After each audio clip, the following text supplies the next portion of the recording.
Boys in the back. Boys. What is good? We are back with another edition of Boys in the Back. This time on a lovely Thursday here in New York City. The final time you'll be seeing our faces for this week as we continue to have our extended coverage while Ariel is away at the Olympics. I am one-third of the Boys in the Back. Connor Burks joined alongside me as always. Mr. Frederick Jakeman. Frederick Jakeman. Shout out to New York Fred. Real ones know. How you doing, brother? I'm great. How are you? I'm good, man. Yeah, I'm good. I'm excited. Oh, yeah? What for? I just feel like we got a loaded show today. There's a lot to discuss. There's a lot of we're gonna be joined by John Wood. Like, there's just a lot to get into. Yeah, a lot to get into. A lot to look forward to for the weekend. Lot to look back on from the week that was. Frankie, how you doing in the back, brother? I'm doing great, man. Thanks for asking. Glad Let's to get hear, into man. it. You want to get into it? Let's get into it. What do you want to get into, man? All the news and notes, bits and bobs, interviews and such. I think it's going to be a good show. Bits and bobs is that's heavy Ariel coded. Is it really? Yeah. I feel like 1,000% Yeah. Ariel coded. Yeah, I feel like that's one that My that man. we have to run with. Yeah, obviously, we will have on the back end of the show. We'll have Fight Feast Houston. Me and the boys, Frankie, Rick, Andy was there. We got a little bit of higher level production. Shout out to Rob, Sam, Jacob. We'll have our Fight Feast for UFC Houston on the back end of the show. Pound for pound rankings in honor of Space City, H-Town. We're ranking astronauts, baby.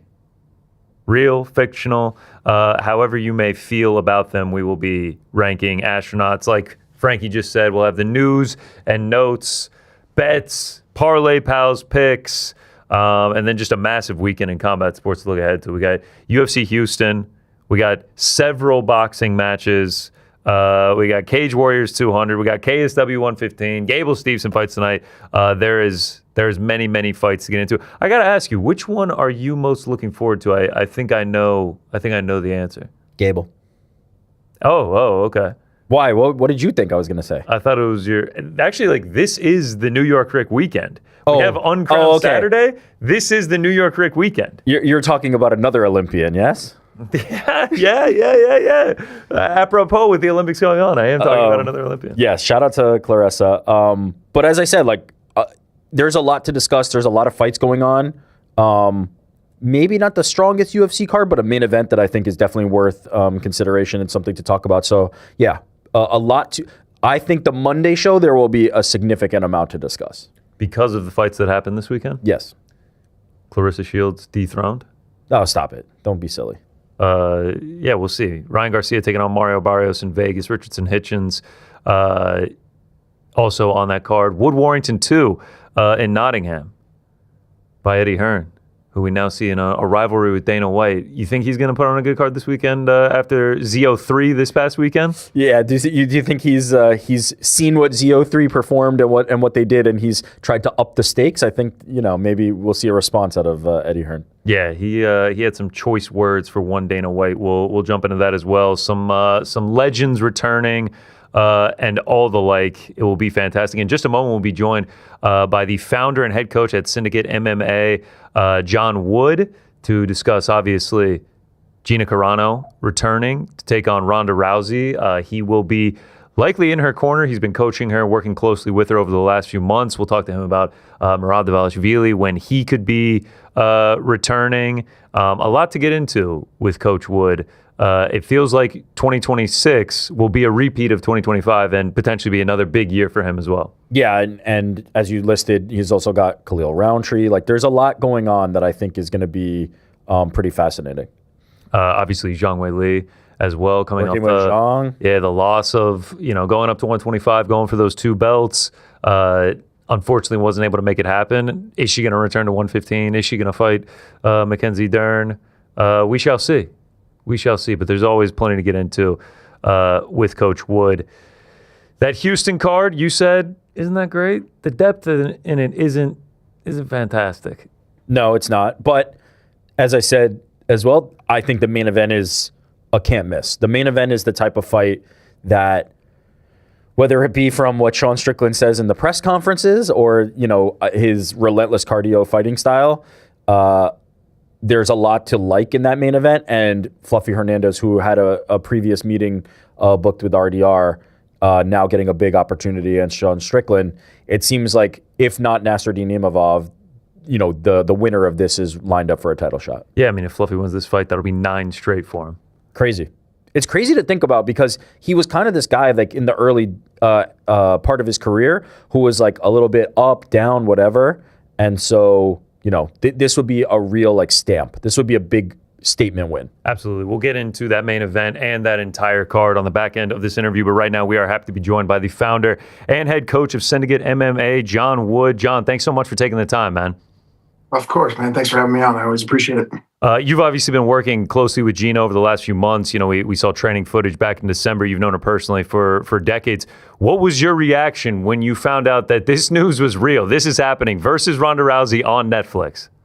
Yeah, it's pretty crazy, man. It's definitely a surreal, deal and moment. It's just something that obviously was supposed to happen years and years ago. And now here we are, 15 years later, whatever it is. And it's crazy, man. It's crazy, the hype that's already around it. It's really cool to see these two ladies get back in there and settle the unfinished business and get it done. But it's pretty surreal, man. But I love it. I love this kind of stuff. How long, as far as how long has it been in the works? Like when you're posting the training footage in December, I assume that there's at least like inklings of this kind of going on. How long did you know that Gina Carano was coming back to fight Ronda Rousey? Yeah, it's been in talks for a while. It's definitely been in the talks for a while. And when they hit me up about coming back and starting to train, there was rumblings of it right off the bat. But didn't know if it was going to come to fruition. But this has been at least 6-7 months now. I think that we've been preparing for something, and that was always kind of the lead name and person that was out there. So it wasn't like a big shock and surprise when the talks started kind of heating up and getting real. It's just crazy when you have something like this that's so, there's a lot that goes into putting something like this together. So when it comes together and oh God, the contract's here. Now you get the contract and you're still like, oh, is this really going to happen? Then you start, you see the presser and the promotions and actually now, oh shit, okay, this is a real thing. So it's been in the works from pretty much the beginning as far as the talks about it. And like I said, it all came together. So here we are. And you mentioned potential other options. Was Gina going to come back no matter what? It sounds like you're saying that. Please confirm. But it sounds like there were other options on the table. Was it Ronda Rousey or bust? Was it I'd be willing to fight other people, but the price had to be right? Like, what was her attitude ahead of this fight being booked? I think Ronda was definitely when this came about. Ronda was definitely the name that was brought in that motivated Gina to come in and go, okay, this makes sense.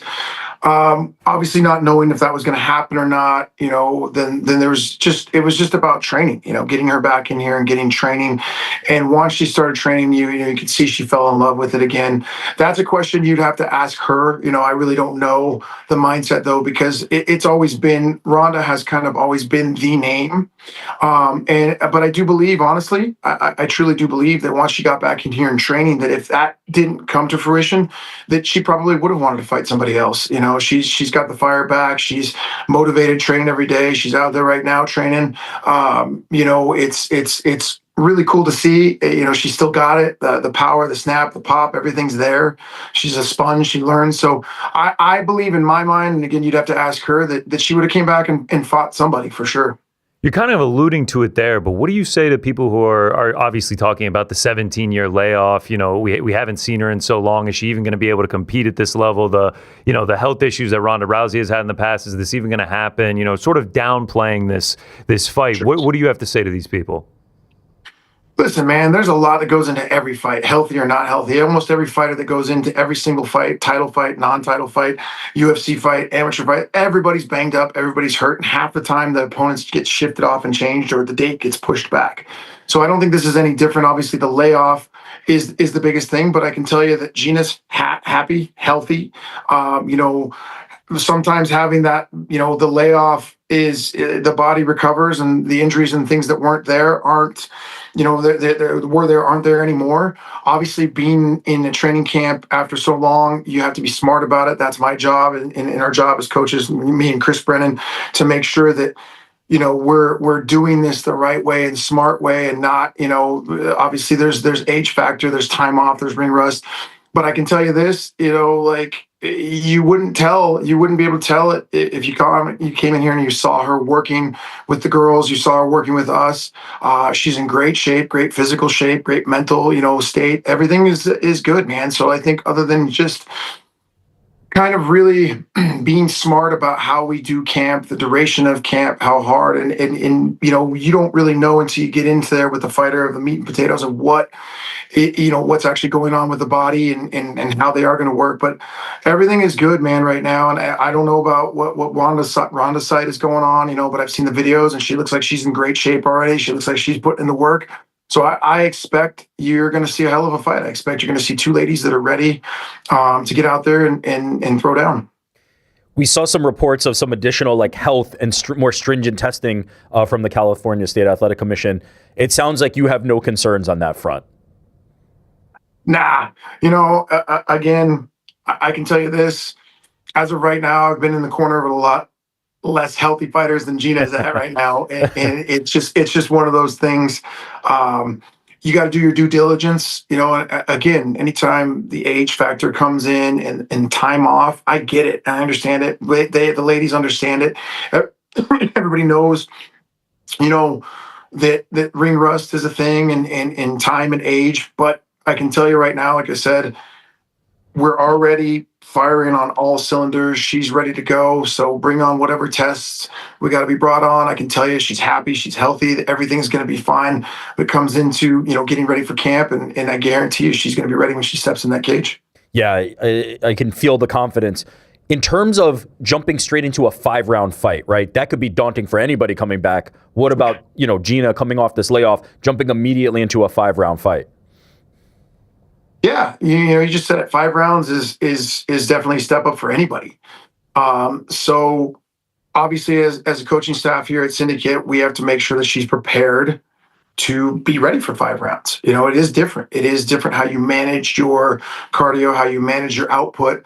But we do this all the time. Fortunately, we have a lot of fighters here that are in title fights all the time. So we have a good plan and a good process of how to do that in a manner that doesn't murder our fighters. The biggest thing, and again, I think is getting the fighter to the fight, number one, and getting them to the fight as happy and as healthy as we can with putting in the work. So there is a process to it, and we do it all the time here.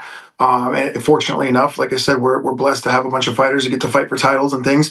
So it's nothing new. It's nothing new. It's nothing different. We're prepared and we're ready to get her in there and get her ready. Coach, it's kind of fitting you got Ronda Rousey looking over your shoulder right there. What is that? I know. We got the UFC 207 poster right there. What's the story behind that? I just told my wife, my sister, I was like, we got to move this thing. I can't have this shit. Because you see, I got the wife on the other side over my shoulder. But this was more for it's when she fought Amanda. So I'm a big fan of Amanda and a big good friend, and I've worked with her for years. So that was that. But I didn't expect to be doing interviews about Ronda where they're staring at me. So I just made that comment. I was like, we might have to change that up for the rest of this camp. What was the process like? And you may have spoken to Ariel, but it's slipping my mind. What was the process like of the communication with Gina and team in terms of getting her into the gym? Was it her reaching out, one time and that was it, done deal? Was there a bit of a courtship period? How did that all work? Again, I've known Gina and Kevin Ross for 20 plus years. Kevin used to live with me and a roommate years ago when he was coming up on the Muay Thai circuit. So very close, very familiar. So actually, I think Kevin reached out to me and said, hey, got a kind of proposition for you. I want to see what you think. I think I was in California sitting in a cafe, coffee after some fight or something, and it came up, and it was not the it was definitely not the call I was expecting that day. But I said absolutely. I love those guys. They're both amazing humans and have never been anything but a pleasure to be around, great friends, great people to work with. And so it was an easy, show up, and so within a few weeks, she was here, and we tested it out just to see where everything was, and everything, just kind of came about perfectly. So within a month, within that first month, they were here and got a place, and they're both from Vegas originally, so it's easy. It was an easy go, an easy situation to put together, and it came together quick. I saw a tweet earlier today from a sports pundit named Skip Bayless. I'm not sure if you're familiar with him, but he kind of alluded to this potentially being some kind of WWE work. Now, granted, transparently, I don't believe that to be true, but I'm more interested in kind of the sentiment. Let me just read this tweet here. Not buying the need for protective, extensive training for Rousey versus Carano. Ronda at 39 hasn't fought for 8 years. Gina, who will be 44, hasn't competed since 09. This will be more WWE than MMA. I'm not particularly concerned in asking you about, like, is it going to be an MMA fight or WWE? Because we know the answer to that as fans and as media people who cover this sport. But what do you think about the public sentiment, right? The idea, like, this is going to be a Netflix thing. This is going to be a big show, and the idea that there might be some casual fans, some of the public that's going to be watching this that isn't really aware of Gina Carano's career, knowing that she is a serious fighter, knowing that this is not going to be a WWE type work match. How do you get Gina ready, and how do you get the word out there that this is going to be a fight and she's here to win the fight? I mean, listen, every fight, everybody, there's always skeptics, and obviously this is something that is going to have more eyes on it than any other thing, and the fact of who they are and the fact of the time off is for sure going to raise eyebrows, and people are going to talk shit, and they're going to say what they're going to say. You can be the best fighter in the world, and people are going to criticize you and kick you and try to put in their 2 cents, and you got guys like Skip Bayless who, very good at what he does, but it's a lot of clickbait and a lot of things that he's trying to get eyes on, so that, we're on a show here and we're talking about that guy. You're going to have that skepticism, and that's part of fighting. That is part of fighting when you put yourself in any fight out in the limelight. As big as this is going to be, as big as this is going to be promoted in the platform of Netflix, you have to kind of be okay. That's something we've talked about for the last couple months before we even got into this, is that, listen, this is going to be a circus. There is going to be people that are going to have what they have to say, and everybody is entitled. This is America. This is good old USA. You can say what you want, do what you want. That's your opinion, and everybody's free to it. The thing is, are those people going to tune in and watch the fight? Yeah, probably. Yeah. So we're good with it. Love it, hate it. Just watch. You'll see. That's all we got to do, is we got to put the best product, which is putting the best Gina Carano out there, to go out there and try to finish Ronda Rousey. And that's what we're going to do. And that's all we're worried about. That all the bullshit and all the noise that comes with every single fight. Just a matter of what level, and we've had plenty of those conversations, and we're ready for, like I said, whatever comes, good, bad, and different. There's going to be people that are just going to run their mouths, because let's be honest, the world, it thrives on negativity. Negativity gets hits, gets clicks, gets the attention of people. So be it. It is what it is. Is there a fight beyond this, right? It would be easy to kind of conceive of a world where Gina Carano says, hey, I'm fighting Ronda Rousey. It's a huge fight. This is my one fight, right? Is there a second fight? Is there a fight after this? Should she beat Ronda Rousey? Is there something beyond this? Is she not looking that far ahead? What's your feeling on where she's at with that? Yeah, honestly, obviously we have to see how this goes and see how she feels. There's nothing like getting in a cage and having live go. Training is one thing, sparring is another thing, but getting in a fight after all this time and these things, getting into that go, you got to see how your body feels. You got to see how you react. But I can tell you this, I truly believe that if all things go the way that I think that they'll go, I definitely think that there is an option for more. I can tell you right now, like I said, she's got the fire. She's missed the sport. She's missed being in here, and she's killing it. She's here every day, an hour early before I even get here in the morning, 8 a.m., ready to go, warmed up. We're doing 2 days already. It's just one of those things that I can see that fighter mentality is already coming out. And so you got to go through the grind, and we have this is a long ways out. So we'll see how the body holds up. We'll see how everything feels in that fight. But in my opinion, do I think she'll want to do it again? I think there's a good chance. Let's switch over to one of your other fighters in Merab. We're coming up at almost 2.5 months off, which feels strange for Merab at this point. Is he gearing up for a return right now, or is he more focused on recovering from an insane 2025? Both. Both. It's always everything with Merab. We just had lunch yesterday when it kind of talked about the game plan of where we're going to go and what's next. I'd be lying if I said that Merab isn't always itching to fight. But we did have a great conversation, and the fact that we are going to take some time to get better, to heal up. That 2025 was insane, and we all felt it. Everybody was, pretty much glued together with duct tape and holding on by threads there at the end. But that's Merab, listen, again, we made that decision to go into that fight because Merab does Merab things, and he's in the gym training every day, like he's going to fight anyways. The one thing I can tell about right now, because we do have some time before we get into that next fight, is that we are doing things a little bit smarter. We are looking at getting better. There is a recovery factor going on. So I really like where we're at. I really like where his head's at. So we had a great meeting yesterday. I think we're prepared for for what comes next. And I can tell you that he's ready to go as soon as Peter says we're good. And he's still training every day, twice a day, but we really kind of modified things a little bit, and we're doing things a little bit smarter since we have so much downtime. So we do have time to let some things heal up. We do have time to get better. So it's a great state of mind. Would he like to fight tomorrow? Absolutely. You call him next week? Absolutely. But obviously, our goal is to get that belt back. Peter has the belt. He just had a surgery. So we're not sure. We kind of have a time frame, but we're not sure. So we're just playing it day by day now. But it sounds like you want Petr Yan next. That's the name on top of your mind and Merab's mind. Of course. I don't think there's anything else that makes sense. We had a great fight. The first fight, the second fight was an awesome fight. Didn't go our way, but I think that it warrants a trilogy, and not only a trilogy that we want, but I think that everybody's going to want to see. I think the third one's going to be the best one. And I just think that you got two guys that now have experienced both sides of the fight. It's a marketable fight. Peter's an amazing fighter, super talented. Merab's an amazing fighter.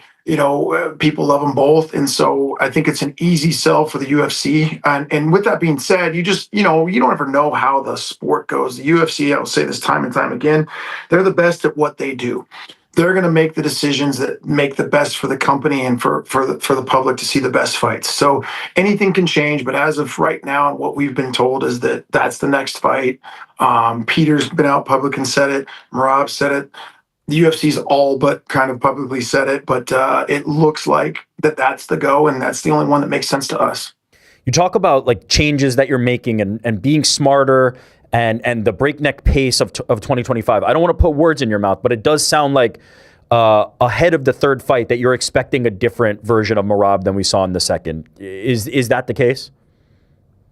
Yes, absolutely. There's some things that, like I said, that I will do differently for this camp, things that I know that he will do differently, things that we can do differently because of certain situations not being involved anymore, like injuries and things that we are able to kind of work, without now. Again, no excuses. Merab will never make excuses, and I'll never make excuses for him. But that was a rough go. It was a rough camp. It was a rough, year, obviously. But these are the things that happen when you try to dare for greatness and reach for greatness. Sometimes you come up short, sometimes you don't. Sometimes it works, sometimes it doesn't. But I know that is still his main thing, is to be great, to be the best that ever was in that division, to be one of the best fighters considered ever. And I can tell you he's motivated. I can tell you that, we will be smarter, sharper. Both have learned a lot. Myself as a coach, I've learned a lot from that camp, and you get to a point where everybody in the gym was winning and everything. It kind of comes to a spot where it's like, okay, we can't lose, and nothing changed on what we're doing it. But maybe, like I said, making sure that we stay focused on the goals and making sure that we're not missing the little things. And that, as a coach, that's my responsibility. And so, there's definitely, like I said, a lot of great lessons to learn from that last fight, and I have learned them, and Merab's learned them, and we're just going to move forward and get better. And I guarantee you we're going to see the best version of him on the next fight. Yeah, it sounds like you have a lot of confidence that you can improve upon that second performance, that things weren't necessarily breaking your way, and you can kind of build upon that for the third. Do you think that was the best version of Petr Yan? Do you think that that was the best version you're going to see? And how do you prepare for that in the third fight? Yeah, I do. I think that was a great version of Petr Yan. I think he came out there more motivated than he ever has been. I think he looked healthy. He was ready to go, you know. And that's just how it goes. Some nights, you're the hammer. Some nights you're the nail. And that was one of those things where things didn't line up for us like we wanted them to through the camp and into the fight. And hats off to Peter, man. He showed up, looked phenomenal. The guy is currently the best in the world, you know. And so there's a reason why he won that fight. And do I think that there is a version of Merab that beats that Peter? All day long. There's no doubt in my mind that Merab can beat that Petr Yan in that fight. Now, is that going to be an easy fight? Of course not. Peter is no walkover, never has been. Like I said, I have the utmost respect for him and his team, but I know what we have and I know what Merab can do. A fight's a fight. You know, and any night, we've seen it time and time before. Sometimes the best fighter wins, sometimes it doesn't. You know, you just never know. And that's what makes our sport so great and so terrible on this side. Sometimes, you know, that you're just like, oh my God, we're sure going to get this. And you don't. But that's what makes MMA special, is not always the best person, you know, the best, most talented fighter wins. It's the best person on that night, you know, and that can change from night to night to night. So, yeah, I think the third one, like I said, is going to be a great fight. I think that Rob will go out there and get that title back, and and I think that, you know, he's going to beat another great version of Petr Yan. I don't see Peter coming into a fight at any point in time not ready and prepared to be his best. Another one of your fighters that went for greatness in 2025 was Zhang Weili, obviously moving up to fight it for the 125 belt. Can we expect her to go back down to 115 and try to get that belt back herself? You know, that's a conversation that you know, a question you'd have to ask her. I haven't spoken to her, you know, recently, but I do believe that is probably going to be that would be my guess of the last time we talked and the things that are moving on. It makes the most sense, you know, and I do believe that Weili could compete at 125, no problem. I think that she could probably handle most of the girls pretty easy, but there is a size difference. And then when you get to the top, those bigger girls, those strong girls like Shevchenko, man, like she's just a beast. You know, she is the best for a reason. You know, she is the best at doing what she does. And it's so hard to get her to not do that. But it really depends. Like, Weili's such a special fighter.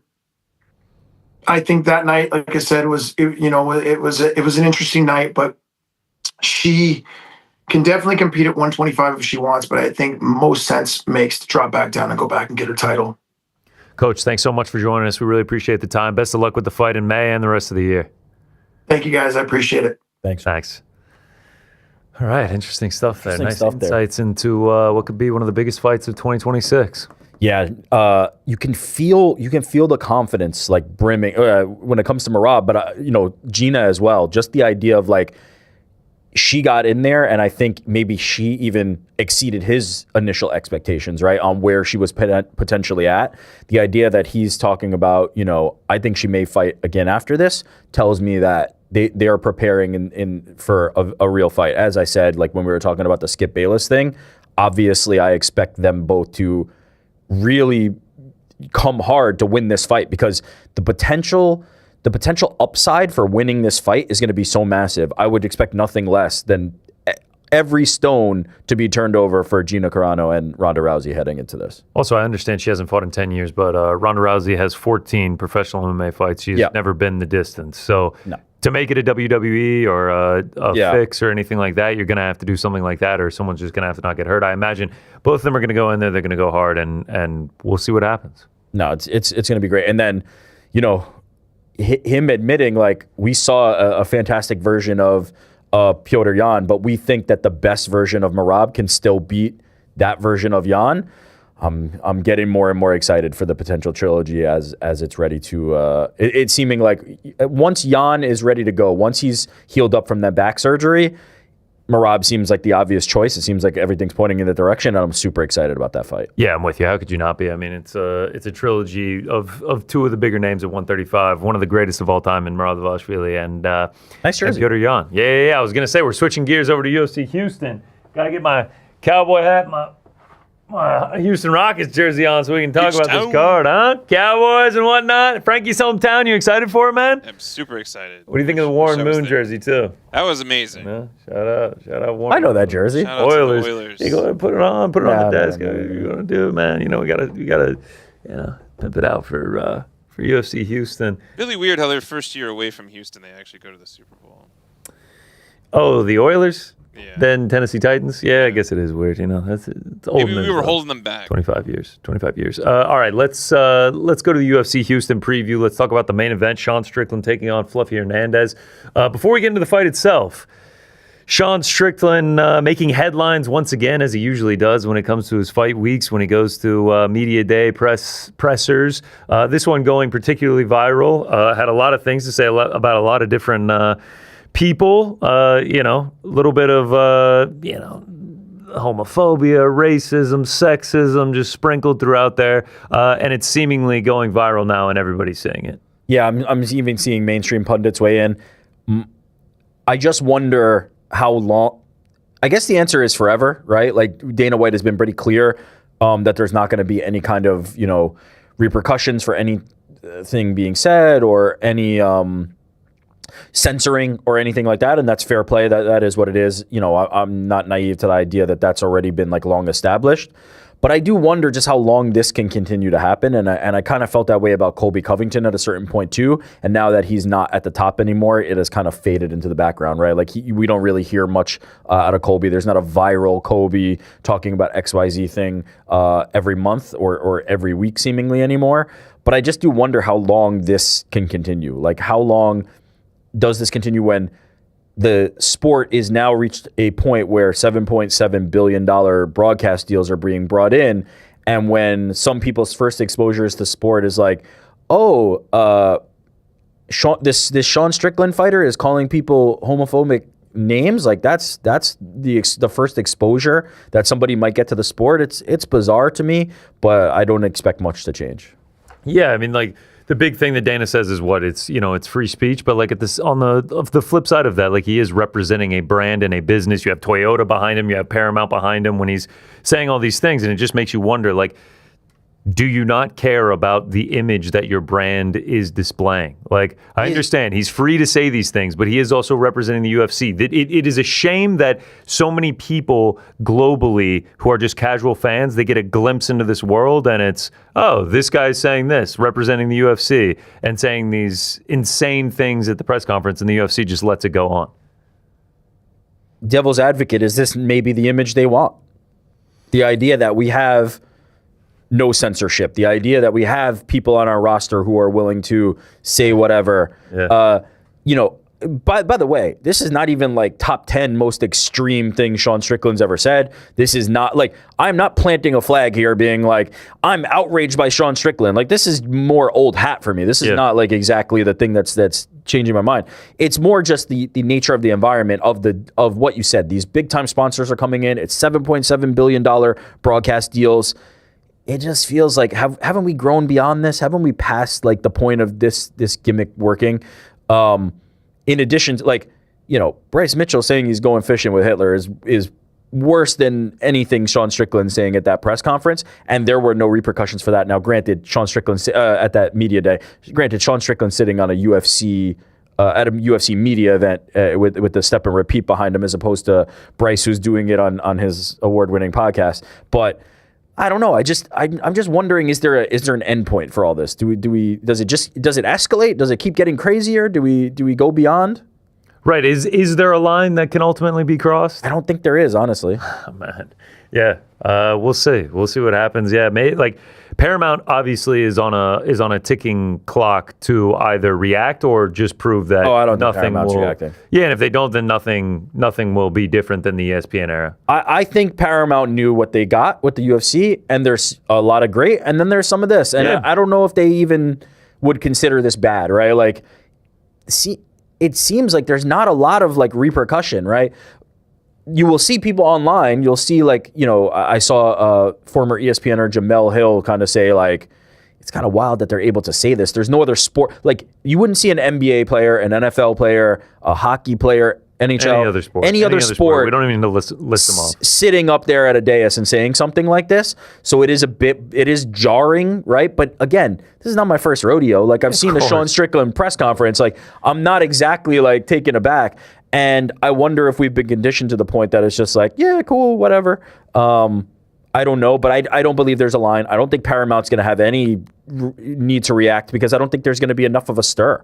I think people I truly believe people look at MMA and look at the UFC and the roster specifically and go, yeah, that's what they do. I don't think they care that much. Yeah. I mean, but isn't that kind of a shame? That's what I'm saying. It's a shame that the glimpse into our sport is that. Yeah. Rather than like how incredible these athletes are. It's like, that's what they do over there. All right, fuck. Yeah. Well, I've wasted my life working in this sport then, I guess. You talk to your friends and like, like I had a couple of my friends like send me the presser. They're like, this is crazy. I'm just like, no, it's not. Sean Strickland fight week, bro. And he's going to get in there and throw 87 jabs over the course of 5 rounds. I actually lean with you. If Paramount hasn't said anything now, I don't think they're going to say anything at all. And then like, I don't think they're like, who is this Sean Strickland guy? Yeah. Like you paid $7.7 billion.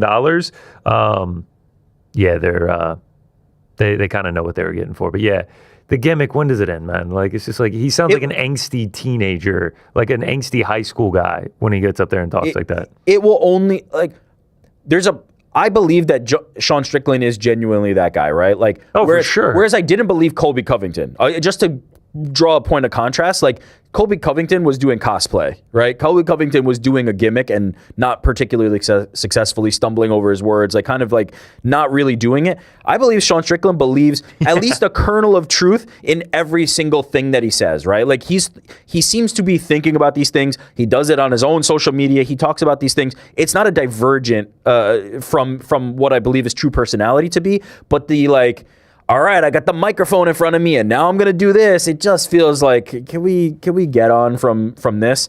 But no, I mean, Sean Strickland's going to continue to be Sean Strickland, and I don't really have too much of a huge issue with that idea. That's not up to me to mandate, to legislate, to dictate. That's up to the UFC to either do something or not. Don't have much of a problem. If that's what they want to encourage, like, have at it. That's what you get with a Sean Strickland fight week. Yeah, I kind of heard a Strickland at the beginning there. Am I trolling? That's not the only thing he said into a microphone. He also had this to say, getting into the actual fight and his prediction on what's going to happen when he faces Fluffy Hernandez on Saturday night. I think I'm going to grapple him. I think we will grapple. I'm not the hardest guy to take down. I don't care if I get taken down. I think it's going to be a 5-round grappling match. I'll grapple him and I'll TKO him in the 4th or 5th. What do we make of that? I'm not so certain on that. I can't imagine that he'll be able to out-grapple Anthony Hernandez. Will he do enough in the grappling, though, to neutralize Hernandez enough that he's able to get that TKO in the 4th round? That feels in the realm of possibility to me, where his defensive grappling might be good enough. For a guy like Anthony Hernandez, though, do we feel like Sean Strickland is capable of getting that finish late? Obviously, anything can happen, but with Sean Strickland typically going to decisions, Fluffy's toughness, I don't know if that combo ends in Anthony Hernandez getting finished. Yeah, Sean Strickland is a guy who breaks people, right? That's how he gets his finishes when he gets his finishes. It's not because he has otherworldly power, as we know he doesn't. He is relentless, and he puts up an insanely high volume, and it feels like a wave coming at you, and that can break, lesser men. I don't think Anthony Hernandez is going to be daunted by that, because I think he's a guy who sets an even higher pace than Sean Strickland. Sean Strickland is marching you down, throwing the teeps, throwing the kicks, launching that jab out there, 1-2s, clean technique, but Anthony Hernandez is walking hands down in your face 2 inches from your nose and just saying, if you can get me, but otherwise I'm going to get you. And so it almost feels like he's met a mirror in a certain way, but a guy who's actually more aggressive. More aggressive, more violent, has More higher violent. finishing capability. Yeah. If it does get to the ground, like that is where he shines. Like Sean Strickland will be in a bit of trouble if he's able to just continuously get takedowns throughout this fight. But crazier things have happened. Like just because Fluffy Hernandez is on an 8-fight win streak and has looked near unbeatable in his last few fights, anything can happen. Like Sean Strickland has shocked us before. Just go back to the Israel Adesanya fight. Like it wouldn't be out of the ordinary for him to be able to put on a pace, put on the pressure, stuff the takedowns, and get his hand raised on Saturday night. Yeah, you spoke about Fluffy being more violent. We have a clip here of Fluffy talking about what he plans to do to Sean Strickland. Honestly, like, I laughed when I seen that shit. I was like, if that's the best you got to get in my head, it's going to be a long night. That does not faze me. It's up, yeah. And I don't like seeing like that. I don't like that my people got to go through like that. You know what I mean? But it's life, and that's the reality of it. Some people are just dirtbags and like to bring it up. But, dude, I'm excited for the fight. Like I said, I hope he keeps that same online energy in the cage, because I'm going to torture him. That being in response to Sean Strickland posting like a fight announcement graphic, him as a cop and Anthony Hernandez in a poncho and a sombrero, and like Sean Strickland was like an ICE agent. So Anthony Hernandez did not take too kindly to that. And Anthony Hernandez is someone that usually means what he says. He really just cares about fighting and being as violent as possible in there. So I imagine he's going to try his best to make good on what he's saying. Can he? Yes. Yeah, I think so too. I think he's able to get the takedowns here. I think he's able to put that aggressiveness on him, put that violence on him, and I think he's going to be able to finish Sean Strickland. I'm trying to see strategically, like game plan wise, what Strickland would do to stop Anthony from coming forward. And I don't know what the options are there, right? Like you look, the footwork, the movement, you keep on your bike and you keep, moving around and hitting him with the jab, hitting him with the teep, and just not letting him like get into his rhythm, his flow, his motion. But we've seen from Fluffy before, like he doesn't really need to. He doesn't really need to be sitting down on his shots. He's another guy who just breaks people. And if he's walking forward, it's putting enough pressure on most guys that they can't really withstand it. Once he then has his hands on you, that's when it's a world of trouble, right? Because once it gets into the grappling realm, he's a nasty like MFer. Like he is just filthy when it comes to breaking people in the grappling, grabbing a hold of them, chaining both punches, submissions, everything to just kind of disrupt whatever you're trying to do. And so I just don't know what the weapons are going to be for Strickland. But I don't think it's impossible where he's just on his bike and he is just landing like a more Israel Adesanya game plan, right? Where it's like, I know there's a dangerous guy in front of me, but I'm going to be able to pick him apart at range, and I'm just not going to let him settle in, and I'm not going to let him get close. It's a grueling thing. I think Sean Strickland has the cardio for it, so I don't completely count him out. But stylistically, I do like this fight for Fluffy. Yeah, I definitely do not count him out either. We could see him be able to use that cardio to his advantage, go to the body more. We've seen Hernandez get hurt to the body in the past. Like it wouldn't be shocking to me. He survives the 25 minutes. We get a 48-47. 47-48. Yeah. Split decision, and Sean Strickland's able to pull it off. You just never know. But it's a fantastic fight. Do you think winner gets a title shot, or do you think that's reserved for Imavov? If it was Strickland, I would revise plans. If it's Strickland, I'd be like, man, let's do Strickland Hamzat while we have the opportunity. In fact, we have a video of Hamzat talking about his training session with Sean Strickland. He said that you're terrible for the division and he's the only guy out there to beat you. What do you say to that? What I should have said, this guy always talks so much. We'll see. But you guys trained together and you choked him out a few times, right? We did spar a lot before, but that's why he's so mad. Fair enough. Well, this guy choked him out as well. Yeah. Sounds like I'm talking a lot of shit about Sean. Now Sean gonna talk about bad things as well, so... Okay. He will be mad. Yeah, I mean, I'm with you. This the star power, I guess, that Sean Strickland has, combined with Hamzat Chimaev, that rivalry that's there. They've trained together. I think yesterday Sean Strickland was calling him a terrorist. Like there's a feud that can be there that can be ignited that will get eyeballs.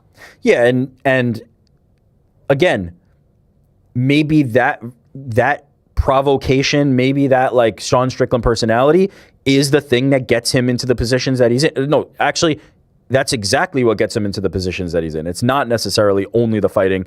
It is definitely the personality. It is definitely what he says at these press conferences and other media opportunities. And so, yeah, if you're looking at options, right, Strickland wins.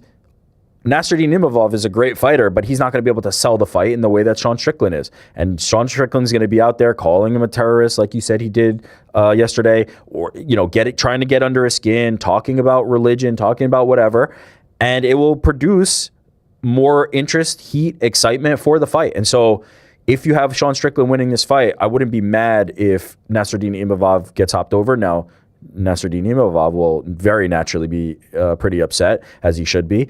And if it's fluffy, I'll take either one. Like, I think that's fine. I'd probably give it to Nasruddin just because he's kind of been sitting around waiting.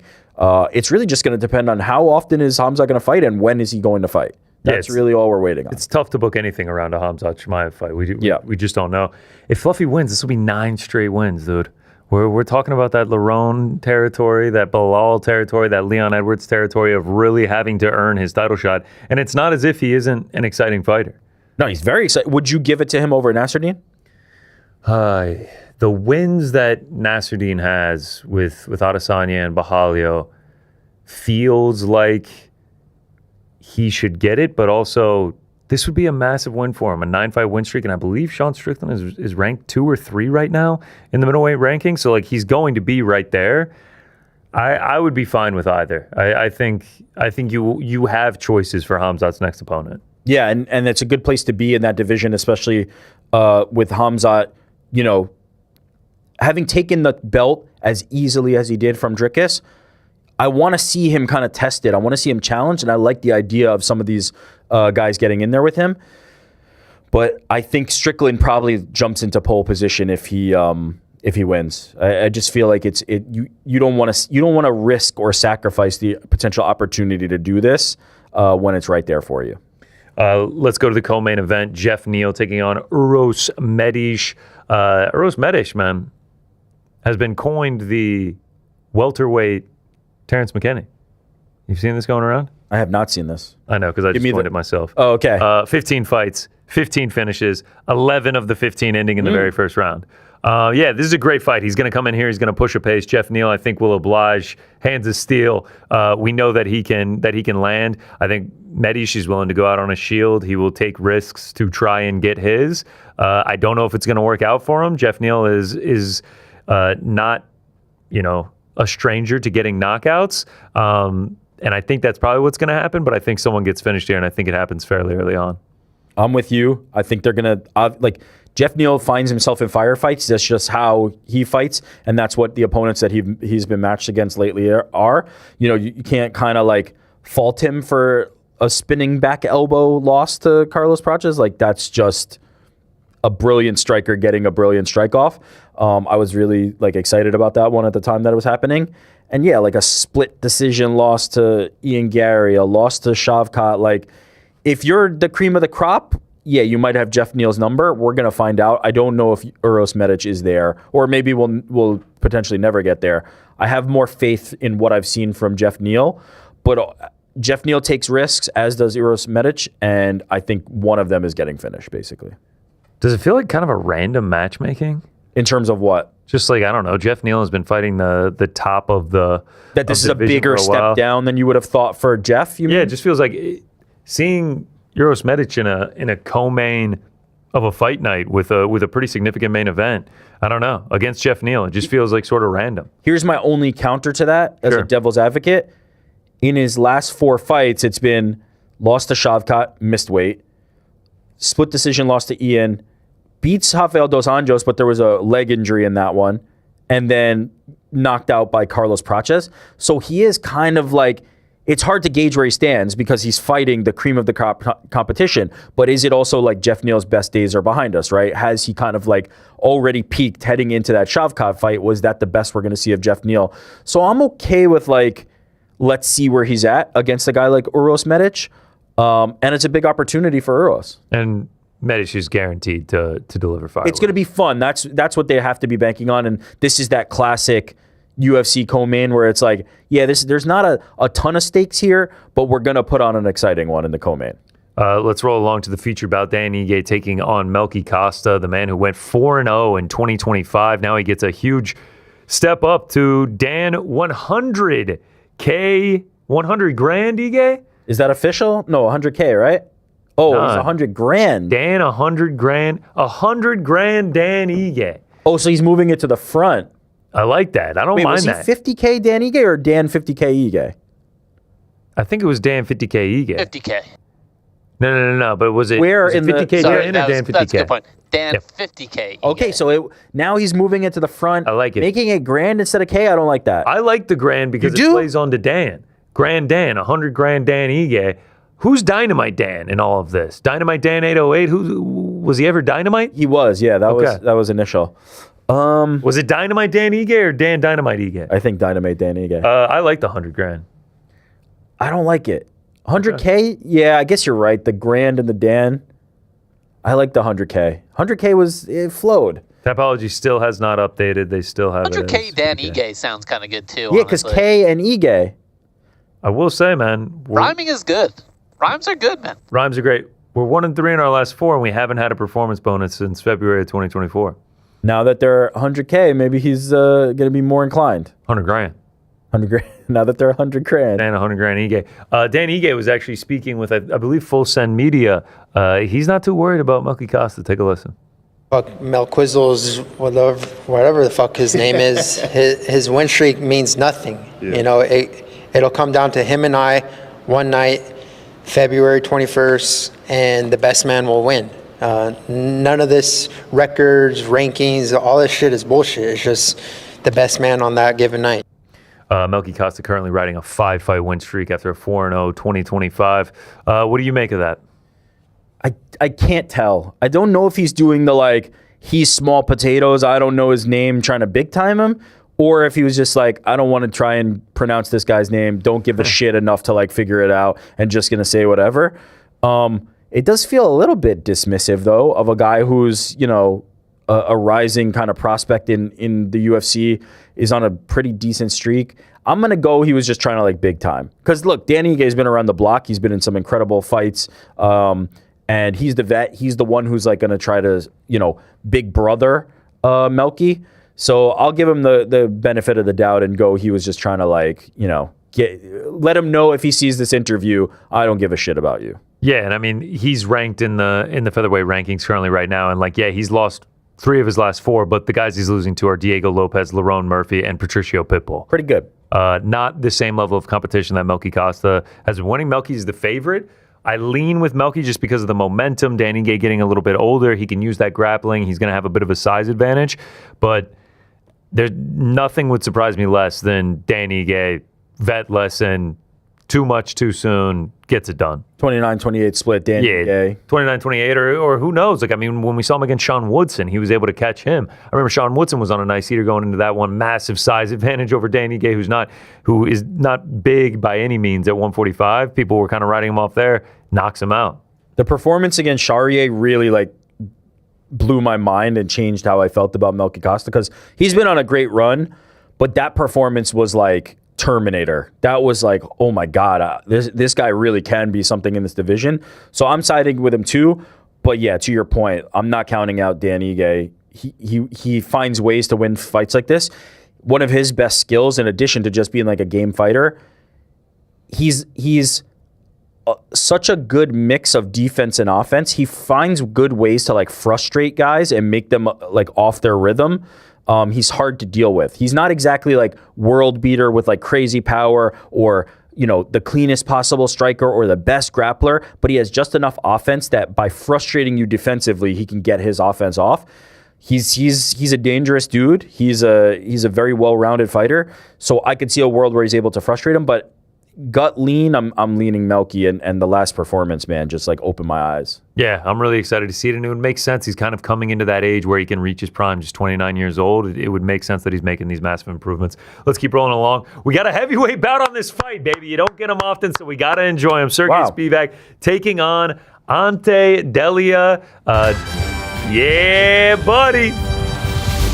Delia, first time back since the eye poke scandal against Waldo Cortez Acosta last year. Actually, both these guys are coming off losses to Waldo Cortez Acosta, a busy man in 2025. Salsa boy. This is the Salsa Boys son match. Jeez, don't be disrespectful. I'm not disrespectful. I'm just saying, if I'm Waldo Cortez Acosta, I'm capitalizing. These are my sons. A heavyweight fight, and you know what? Like a decent heavyweight fight. We don't get a lot of those. We get a lot more slop than we get decent fights. Closely lined. I do think Sergey Spivak needs to get this to the ground if he has wants any chance of winning it. Will he? I don't know. I don't know. He has not looked great as of late. And we saw him against Jelton Almeida, struggling a little bit on the feet. If this thing stays standing, I think Delia is going to tee off on him. Yeah, it's not been a great run. I think Ante Delia is pretty decent. I think he can be. Is he ranked right now? Yeah, he has to be. What number is he? Yeah, I'll tell you right now. Don't worry. It's coming. Ante Delia He's top is 15, I think. Oh, wow. He's top 10. I think, based on that, I think he could be a top 5 heavyweight. I don't think that's out of the question. That would have been a win over Waldo Cortez Acosta, under any other circumstances. I believe he could be a top 5 heavyweight, and I don't feel that way about Spivak at this point in his career. So I'm anticipating an Ante win here. Spivak still being only 31 is crazy. Been around, man. Yeah, it just feels like he's been around forever. Polar bear, right? The fucking polar bear legend. Action Bronson's favorite, man. Yeah. I'm going with Ante Delia as well. I don't think Spivak's going to, because I think he's going to need to get it to the ground several times, and I just don't know if he's going to be able to do that. And I think when it's on the feet, Delia is going to be able to do what he wants. Let's keep rolling along on this main card. Jacoby Smith taking on Josiah Harrell, who is the story of the weekend. Just a few years ago, he was supposed to make his UFC debut, I believe, against Jack Della Maddalena. During the medicals pre-hand, he was diagnosed with a rare brain disease, had to get brain surgery. Here's the tweet from Nolan King. Josiah Harrell has signed with the UFC per his coach, I Am the Immortal, and manager KO Reps. Harrell was diagnosed with a rare brain disease detected before a scheduled UFC fight versus JDM in 2023. He underwent brain surgery and is now 4-0 since, 11-0 overall for the muscle hamster, and he gets another 11-0 in Jacoby Smith. Is it a mistake to have him pop in there against Jacoby Smith in his first fight? He's looked great so far in the UFC, Jacoby Smith has, but I don't know. He's 11-0. He's game. He was supposed to fight JDM. So I don't think Jacoby Smith is any harder test than that. Now this was earlier JDM. Sure. Let's it wasn't champ JDM. It wasn't champ JDM, but the makings were there. Yeah, you know what? I'm cool with it. 11-0 versus 11-0, sink or swim, right? Whoever comes out of this, we move on. But Jacoby Smith's looked pretty good so far in the UFC, and so this feels like a tough matchup on your UFC debut, but at the same time, Josiah is somebody who, as you said, was already booked into a fight against JDM. Obviously, people think highly of him, and he's only won since on the non-UFC circuit. So, yeah, it should be interesting. But he's a big dog, right? Harrell's a big dog. Yes. Yeah, Jacoby's been here against UFC caliber competition, so we'll see. But I'm just interested to see Josiah. I don't really know much about him. I saw early fights when he was first announced to be fighting in the UFC, and he looked pretty sound. Yeah, it's gonna be interesting. It would be an incredible redemption story if he's able to pull it off. He's a plus 270 dog right now, so seeing that would be that's a decent dog, man. Yeah, man. They're thinking Jacoby Smith gets it done. Maybe Jacoby Smith has had some cardio issues in the past, but man, he's got finishing capability. So we'll see what happens on Saturday night. Zach Reese and Michel Pereira will be kicking off the main card. Michel Pereira, man, he was on that run at middleweight that was feeling like he was ascending into something, and now finds himself as the curtain jerker on the main card against Zach Reese. What is the line for this one? Michel Pereira minus 155. Man, that feels dicey, no? I would not be placing American dollars. Could you put money on Michel Pereira at this point in his career? No, he got sparked out in 40 seconds by our guy Kyle Dawkins last time out.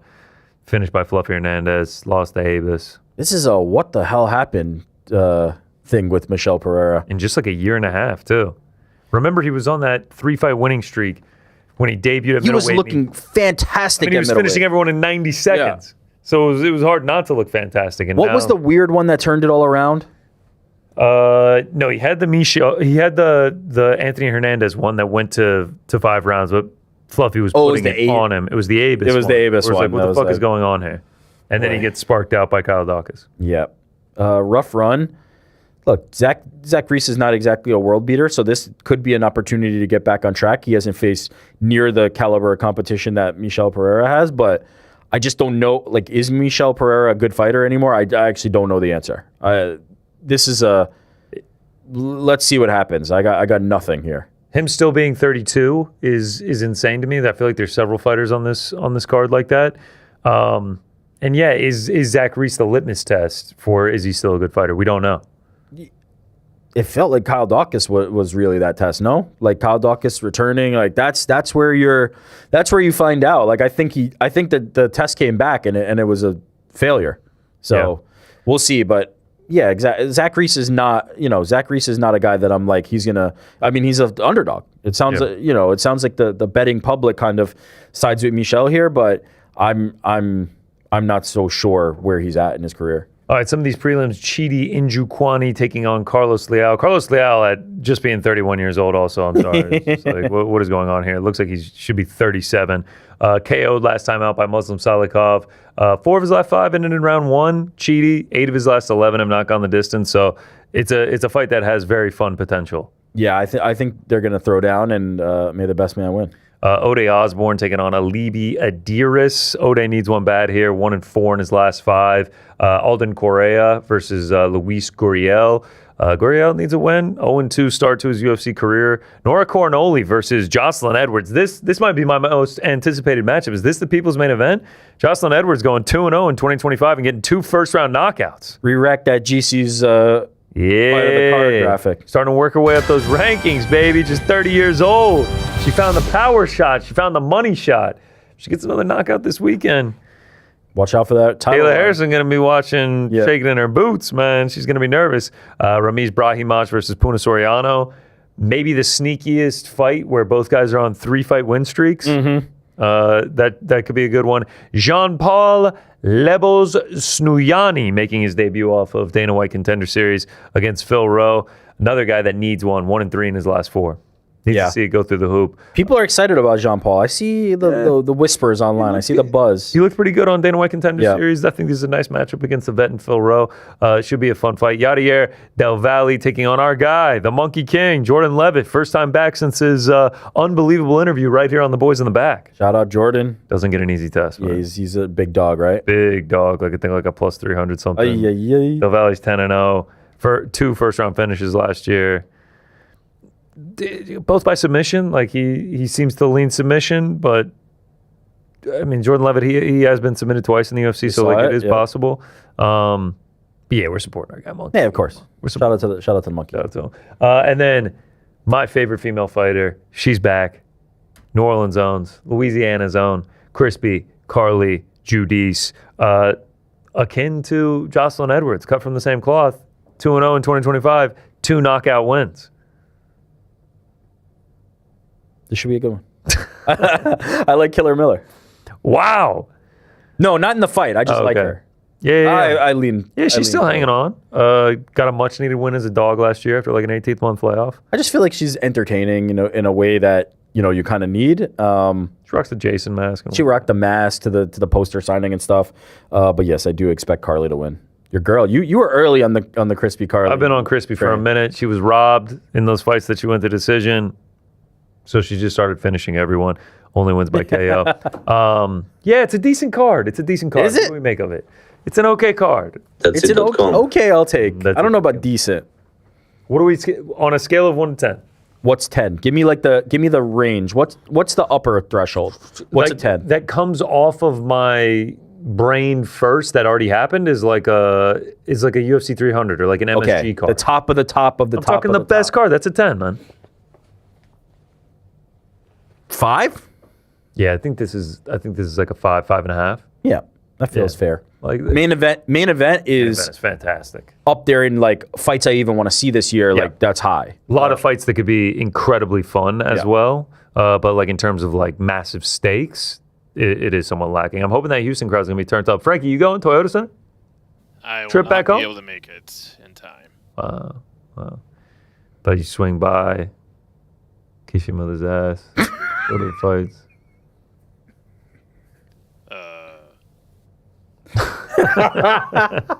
That's an option. You know, told you. All right, that is the UFC Houston card. Let's switch over to boxing for a minute. Dana White on Sunday night after ZO3, Zuffa 03. You all saw it. We all saw it. We were all there watching live in the Apex. Had his press conference. Had quite a few things to say about one Eddie Hearn. I think the famous line, what was it? Famous line, he said, beating up babies. Yeah, beating up babies. Of course, I think we said it on Monday. Eddie Hearn is not going to let that just fly and be like, yeah, welcome in, Dana. Go ahead and shit all over me. So he was at a presser yesterday and responded. Dana White. Yeah, my new mate. You are just Barry Hearn's son. We've I got didn't him already. expect that from what Dana. What did it take? A month to allow him It's to like get beating up babies. Well, that's a sick mind for one. I don't know what the fuck he was talking about there. That's quite disturbing, if I'm honest with you. It's very strange because I've got to be honest with you. I wouldn't say up my arse, but Dana's always been so complimentary about us as a company and me as a promoter. But to say that I don't have any vision is really strange. I mean, right now, when you talk about Zuffers or whatever it's called, when you talk about their vision, what's their vision? What, getting Max Kellerman to tell everyone that Callum Walsh is the next Roy Jones?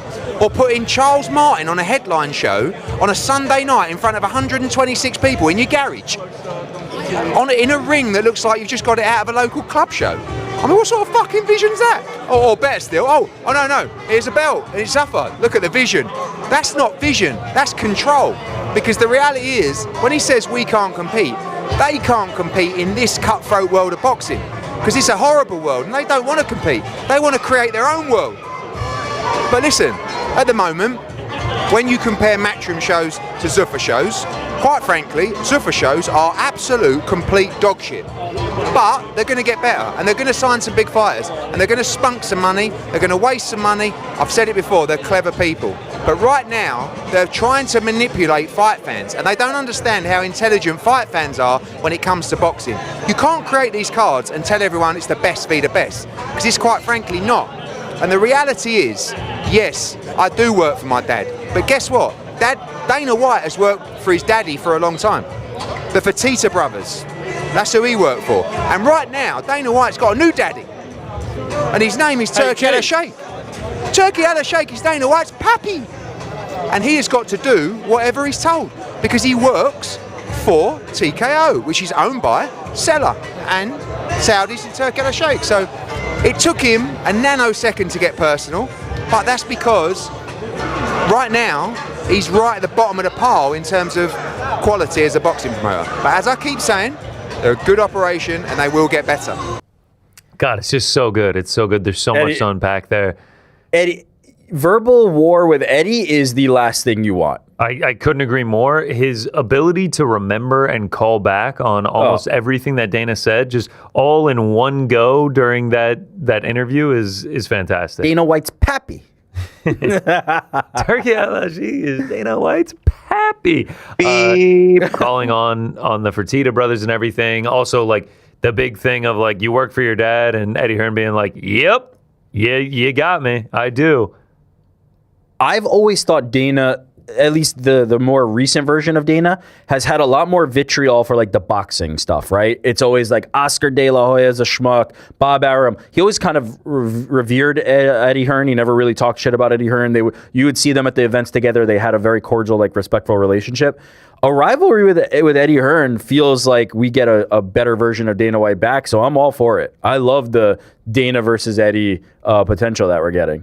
He's gonna have to get like a bit more detailed. He's gonna have to get more witty and creative with the comebacks. Eddie is This is sharp. like beating up babies. Not his strongest one. Well, that was good. Actually, I thought that version of Dana was good, but I thought this version of Eddie was a little bit better. And so yeah, he's gonna have to elevate his game if he wants to trade barbs with Eddie Hearn. It's fantastic though. I love it. I mean, we're like like Eddie Hearn said, it took him a nanosecond to get personal. I mean, they're 3 cards in. I mean, it was so good. In front of 126 people in your garage.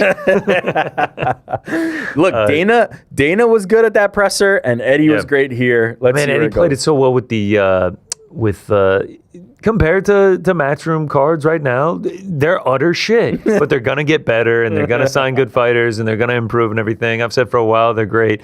You know, Zuffa, he loves calling it Zuffa. He knows it's Zuffa. He has to know it's Zuffa. Speaking of Zuffa, we did get a picture of Turkey Al Sheikh. Speaking of, with the Zuffa belt, he says, "Today I'm happy. I met with my brothers Dana and Nick in Las Vegas, and they gifted me the first Zuffa boxing belt made with beautiful diamonds. This is a huge start for Zuffa, and only the very best will be lucky enough to win this belt." Chapataya will be the first one to get that wrapped around his waist and be able to get it done against Brandon Glanton on March 8th. Lucky boy. That's it. That's what I mean. What am I supposed to say? We've seen the belt already because Dana was carrying it in the little teaser video. Shout out to Turkey for getting his hands on it. I don't care. There's no lineage to it. What do I care about the Zuffa belt? I don't give a shit. Yeah, I mean, I'm with you. We're going to have to see. They're going to have to build that lineage. We are getting some great boxing fights this weekend. The Ring is putting on a show out in Las Vegas, headlined by Ryan Garcia versus Mario Barrios. Coming off, there's the poster right there. Look at that. It's great. Barrios coming off the draw with Pacquiao. Ryan Garcia, first time we've seen him since his defeat in Times Square to Rolly Romero. Ryan Garcia, a slight favorite in this one, minus 250. How do you feel about it? It makes sense because the best version of Ryan, I think, is significantly better than Barrios. He should be able to get this done.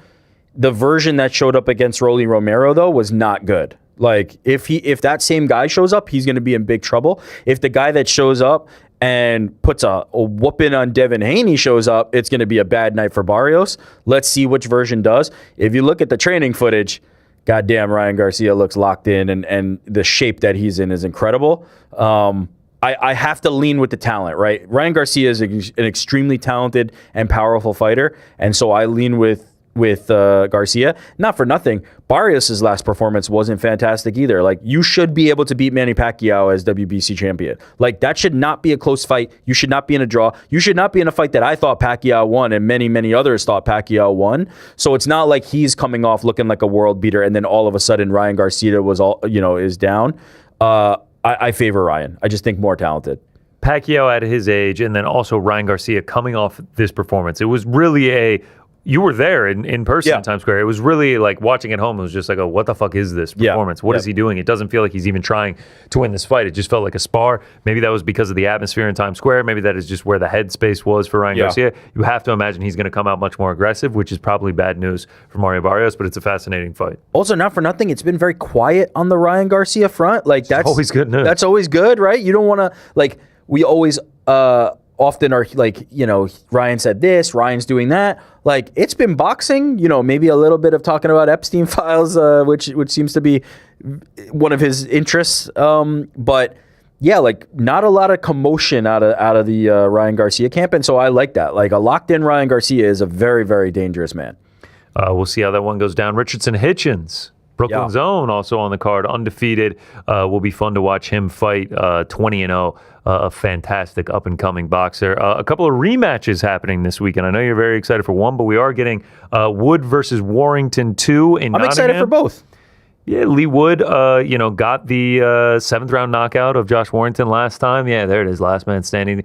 Matchroom had an unbelievable promo for this one where they were dressed up as old men and Eddie Hearn's living in the future, and it's all this on will the fight ever get made? Well, they have made it just 2.5 years after the first one. Should be a fantastic scene in Nottingham. Lee Wood obviously repping them heavy. He'll have the trees on his trunks and everything. It'll be great.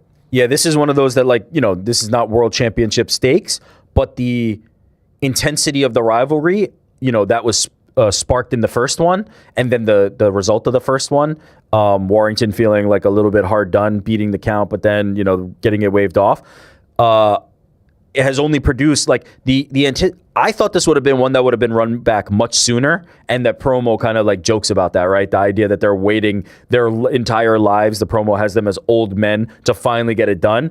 But we do get it, and I like the intensity. between the two. I think it's going to be a fantastic fight, and I'm really looking forward to it. Like, it feels made for that location, made for that area of the world, but I think that type of stuff translates. Like, I think when you're watching on TV, you can kind of feel that energy, and I'm excited to see it. That paired with just the rivalry, the stakes for both these guys in the hometown, in front of the crowd, it should make for a great atmosphere on Saturday night. Another great atmosphere at the Big Breadstick, baby, Detroit, Michigan. Clarissa Shields taking on Franchon Cruz DeZern for the second time. You're our Clarissa Shields expert. Sell it to the people. How does this one play out? Why do we have to tune in? Because Clarissa Shields is the best female boxer of all time, and we're getting to witness the prime of her career, and you should always tune in for that. Stand by it. Katie lovers, Amanda Serrano lovers, whoever you've got, shove it. Clarissa Shields is the greatest female boxer of all time, one of the greatest boxers ever. Do you know when they first fought? I do. 10 years ago in her professional debut, yes? Both their professional debuts. Oh, it was the first fight for both of them, and now they are meeting all these years later with undisputed heavyweight gold on the line. Clarissa having all the belts and giving Franchon a shot at it. I'm not going to sit here and pretend like I think this is going to be competitive, because I don't really think anybody's going to be competitive with Clarissa Shields at this point in their career. At this weight, when we're talking about women coming up to this heavier weight class, there's not a lot of opposition. There's not a lot of talent that's going to be able to push Clarissa Shields to the limit there. Clarissa Shields' most challenging tests are going to be going down, right? That if she's able to make weight at lower weight classes and fight some of the premier fighters, or you get somebody like a Michaela Mayer or somebody like coming up a little bit to fight her, or a lot of bit to fight her, that's when it's gonna get interesting. At these weight classes, like you can't beat Clarissa Shields up here. Clarissa Shields minus 4,500 entering the bout on Saturday evening. It's not compelling from that perspective. The Clarissa Shields fights are, to me, similar to MMA cyborg fights, right? If you're an MMA fan, but you're not necessarily a boxing fan and don't know about Clarissa Shields, she is damn good. She is extremely good. She is one of the most talented boxers we've got, but the weight classes are just not built out in the same way that 45 has never been a real weight class, right? It's been cyborg and then a bunch of others.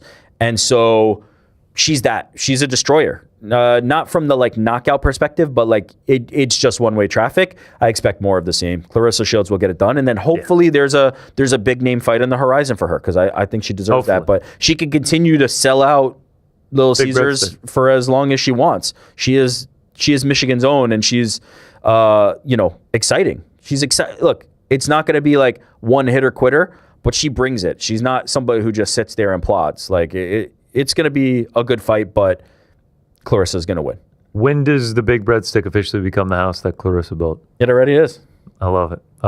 We also got some news. Manny Pacquiao, speaking of Mario Barros, his last fight against Manny Pacquiao ending in a draw. He returns, but not in a sanctioned, competitive, on-the-record boxing match. It's an exhibition against Ruslan Provodnikov. There you go.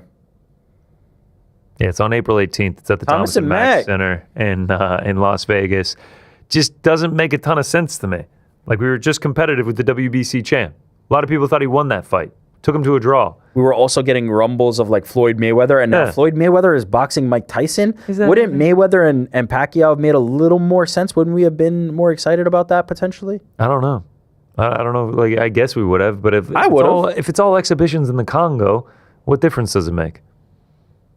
Yeah, but Mike Tyson and Floyd Mayweather doesn't make any sense. Yeah, Pacquiao and Mayweather fought each other in a real fight. Yeah, sure. I'd be, I don't know. Anyway, look, Pac-Man is a legend of all legends. The performance against Barrios, to me, was like, holy inspirational. Shit. Yeah, this guy is one of one, very unlikely to ever be duplicated. The way he went up in weight and continued to kind of capture titles, and then to come back at the age he's at and in my opinion, beat the WBC champion. Pacquiao's. I'll never not be a fan of Pacquiao. I'll never not be tuning into what Pacquiao's doing. But I have to admit, this one doesn't have a ton of intrigue for me. So he's back, but okay. Yeah, I don't know if I'm going to be. I'll watch. I don't know if I'm going to be tapping in. It's Pac-Man. Provodnikov. It's Pac-Man, though. Exhibition. It's Manny. It's fucking Manny. I can watch old fights. That's what I got Manny Pac-Man. That's true. All right, that is everything going on in the world of boxing this weekend. A big weekend in combat sports, especially for the diehards. But here at Uncrowned, we're always trying to expand. We're always trying to elevate our coverage. So we will actually send it out to Livigno, Italy, for a very exciting announcement from our very own Ariel Helwani. Ariel, take it away, brother.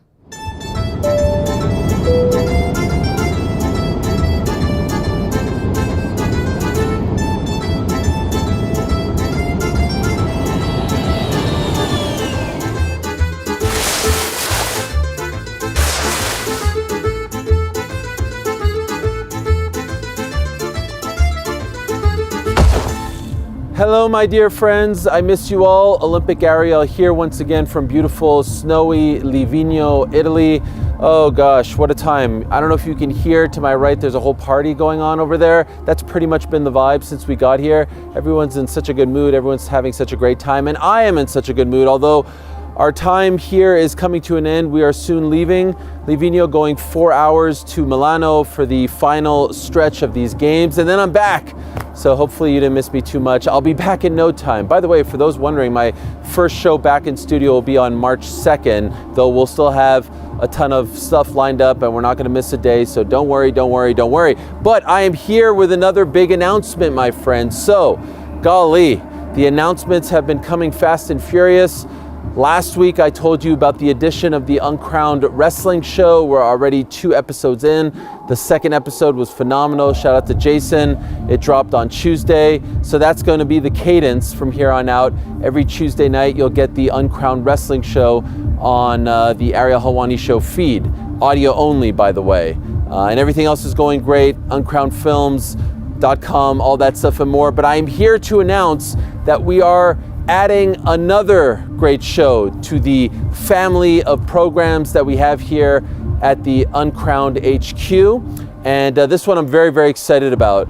This isn't one that we're launching. This is one that we are adding to the mix. I've told you guys time and again that I wanted a dedicated wrestling show. I wanted a dedicated MMA show. We have a ton of those, of course, between myself and BITB and, of course, The Crack. But I also wanted a dedicated boxing show that didn't include me or anyone else that's already on the team. And so I am very excited to announce that my favorite boxing podcast, and that is one hosted by Dan Canobio and former boxing great Chris Algieri, former boxing champion Chris Algieri, and one-time kickboxer as well.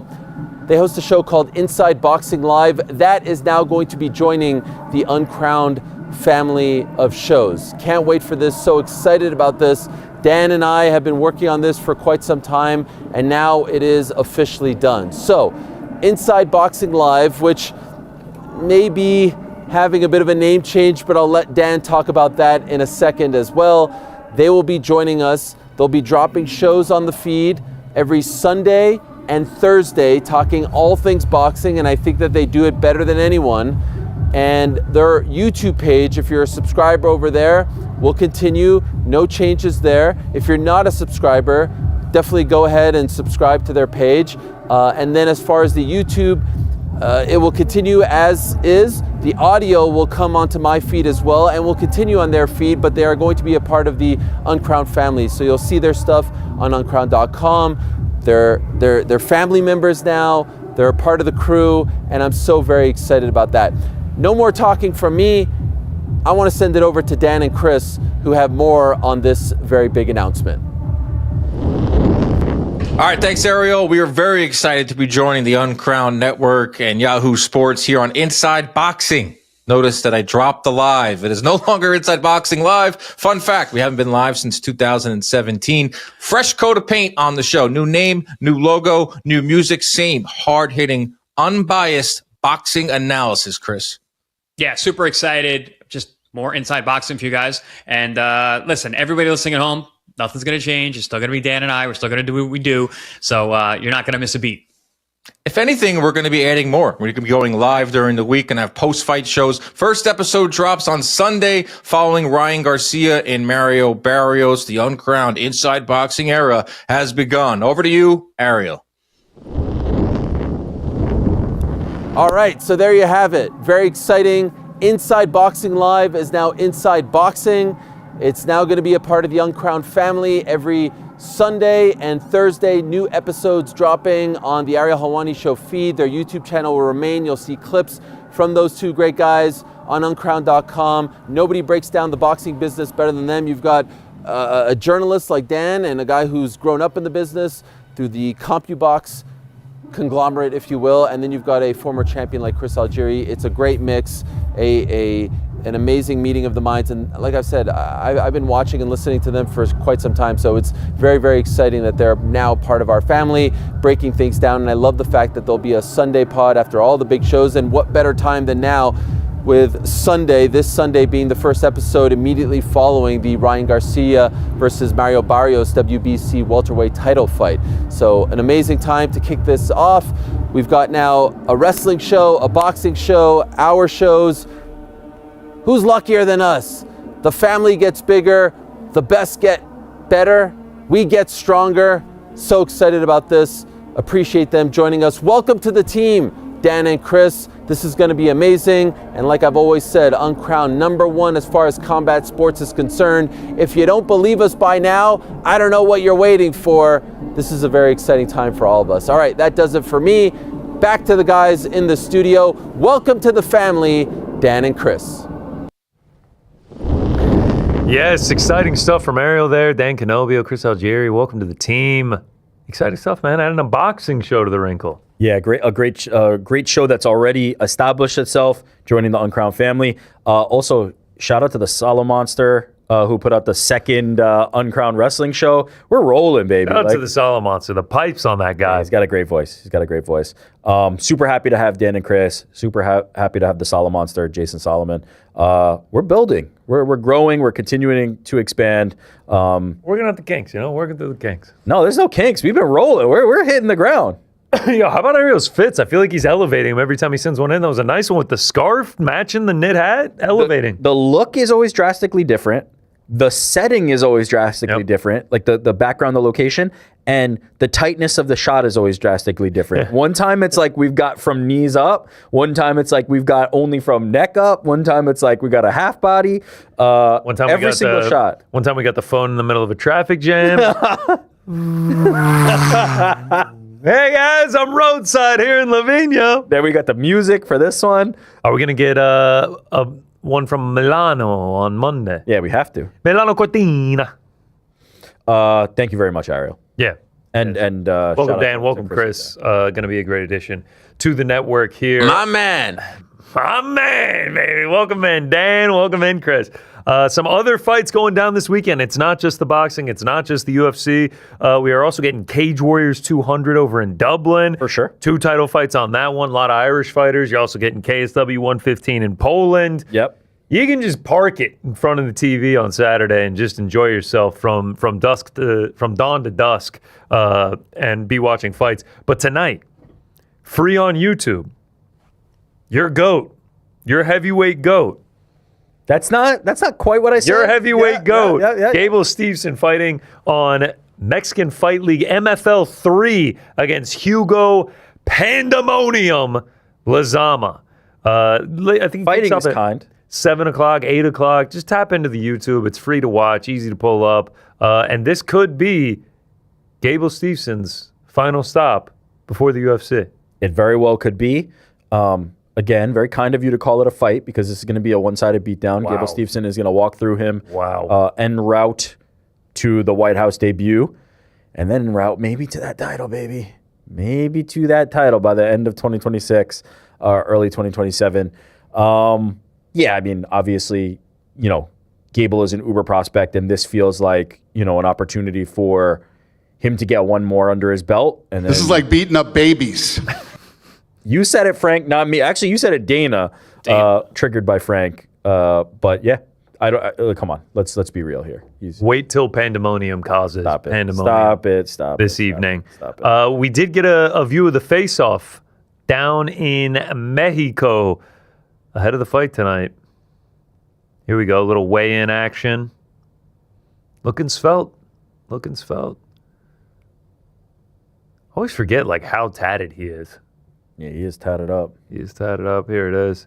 It's because You look back at those old pictures, the one him posing next to Brock, and he's got nothing. Yeah. There's the face-off, the one we've been waiting on. Do we have a uniform deal down in MFL with Yokao? Yeah, maybe. Rocking the purple shorts, gray shorts. Yeah, I wonder if it was big of a deal for MFL to get purple shorts as it was for UFC. Yeah, that's like the special. Shout out to MFL. Shout out. Oh, we're going Tom Aspinall. And a dap up. Yeah, man. Gable by knockout. First round. Probably. First 90 seconds? Fuck if he wants, I guess. I'm excited to watch it. The DBX tonight felt like a fever dream. Yeah, I'll have it on YouTube. Crazy. Yeah, it's gonna be good. I'm looking forward to that one. UFC Houston, all the boxing we just mentioned, MFL 3 tonight, the Cage Warriors, the KSW. It's a jam-packed weekend. So let's get our bets and picks. The Parlay Pals find themselves, unfortunately, back in the red. What happened? We skirted back into the red. Someone tried to get cute and take a dog and lock dog. And boy, was it not even competitive. So no, you misunderstood me. What I said was, I want that dog who's a lock. Oh, I want the lock dog. Oh, I'm sorry. You said Mario's a lock dog. That's what I said. Okay. You said, all right. You said Mario's a lock dog. So do we book that as a win? Do we count that? Do we reverse that decision? No, because I misunderstood you and I bet on it and I lost. So we all lost together. So yeah, shout out. Already got Pete's pick for this week. He's actually going with the boxing. He's going with Ryan Garcia, minus 250. I like it. I'll kick us off, Frank. Don't worry about it. Crispy Carly Judice. I don't care if she's like a minus 800. She's getting it done for me. Let's go. Knockout. I'm going to go with whatever the fuck his name is, Melky Costa. Wow. Yeah. Wow, okay. All right, the Dalmatian. I like it. Frankie, finish us off, kid. Fluffy's going to get this done. That's all there is to say. Okay. All right. I like it. Main event. Going with the main event. It'll all come down to either you or Pizzi, because I guess Saturday night will also be. Oh, there it is. We are down 0.27. Damn, Carly's minus 800? Yeah. Holy shit. Talk about plus EV, you know? That's that Bo Nickel plus EV that right is there. sound betting right there. Betting Shout on out to a Yerba Mate, man. Hey, you said it, not me, Frankie. Yeah, Shout out to the Yerbski. What flavor? Glass bottle. This is yerba and lemonade. Nice. Woo! Keeps me energized throughout the day. No crash. Clean caffeine. Nah, I do love this shit though. You got me onto it, man. Good stuff, man. Frank is the number one. You and Messi. We're one and the same. Yeah. Yerba Mate big in Argentina. Made it at my house. Made it? Yeah. It's just tea, bro. You're just brewing tea. You made it? Yeah, bro. Did you drink it out of the gourd? No, I need to get one. I need to get one now that I'm getting this into it. We should actually all get them around the office, like laser encryption, get our names on them. Inscription. And then... Oh, Encryption's the thing you do with your credit card. Thank you. This is why I keep you around, man. Strickland, encryption, inscription. Get them laser inscribed on our little cup holders, and then pour these bad boys into them. You know, I had a little spill on my laptop the other day too, Frankie. This stuff is magnetic towards. IT's been watching us like a hawk, so just be careful what you say. Yeah, this stuff's great though. I love it. There it is. You gotta squeeze That'll get me through the rest of the show, baby. That'll get me there. All right, that's the Parlay Pals. Let me run through my bets real quickly. I got a few. We start. Ante Delia, I think he keeps it standing. I think he puts Sergey Spivak's head in the third row. Oh, boy. Parlays. Jocelyn Edwards, speaking of putting people's head in the third row. You're on the Jocelyn Edwards train. Bro, wake up to it, man. The KO Queen is back. Dread, right? What's her nickname? I don't know, but she gets it done on Saturday. So does Anthony Hernandez. That one pays minus La 122. Pantera. And then a violence parlay. Crispy Carly Judice. Juliana Miller does not go the distance. And then Uros Marish and Jeff Neal under 2.5. Those are the bets for the weekend in a busy weekend of combat sports. Let's get into some news and notes, guys. Let's go over the happenings in the world of combat sports since we last talked to you on Tuesday. Yep. We saw a little tweet and delete. We saw a little hop on the X and then wipe it out. Who could have tweeted and deleted? The one, the only, the notorious Conor McGregor. He says, I have been offered an opponent and a date, and I accept. waiting He's on the already contract. dead. You're on fire, Frankie. You're on fire. But yeah, that's exciting. It's exciting, but here's my caution. Here's my reservation. Tell me. That feels like a message to the UFC. Right? Like the tweeting and deleting feels like a hey, so the world knows they've made me the offer. Now we need to sort out the contract. And so I get more and more concerned about the idea that the Conor McGregor contract is going to be a bit of a friction point for the UFC and Conor McGregor. Okay, the only thing I would say back to that, he tweets and deletes like almost everything. Yes. Like, didn't he tweet and delete like his praise of Andrei Arlovsky recently? He does a lot of tweet and delete, as you said. It's not necessarily the tweet and delete to me. It's the let the world know I got the contract. I got the name and the date. I'm ready. Let's make the terms work. You know, it feels again like because he knows people are going to see it. He knows people are going to screenshot it. Yeah, the tweeters and deleters know that the tweet part is the important part, and everybody's already seen it, and it's going to get circulated. Hopefully, they come correct. I got in trouble for suggesting that they should make Conor McGregor a good offer to counter the Netflix fight. Many people were upset that I said that. You got shit on. I was getting tweets and people were like, this fucking idiot. I saw several quote tweets that were like, the shittiest take known to man.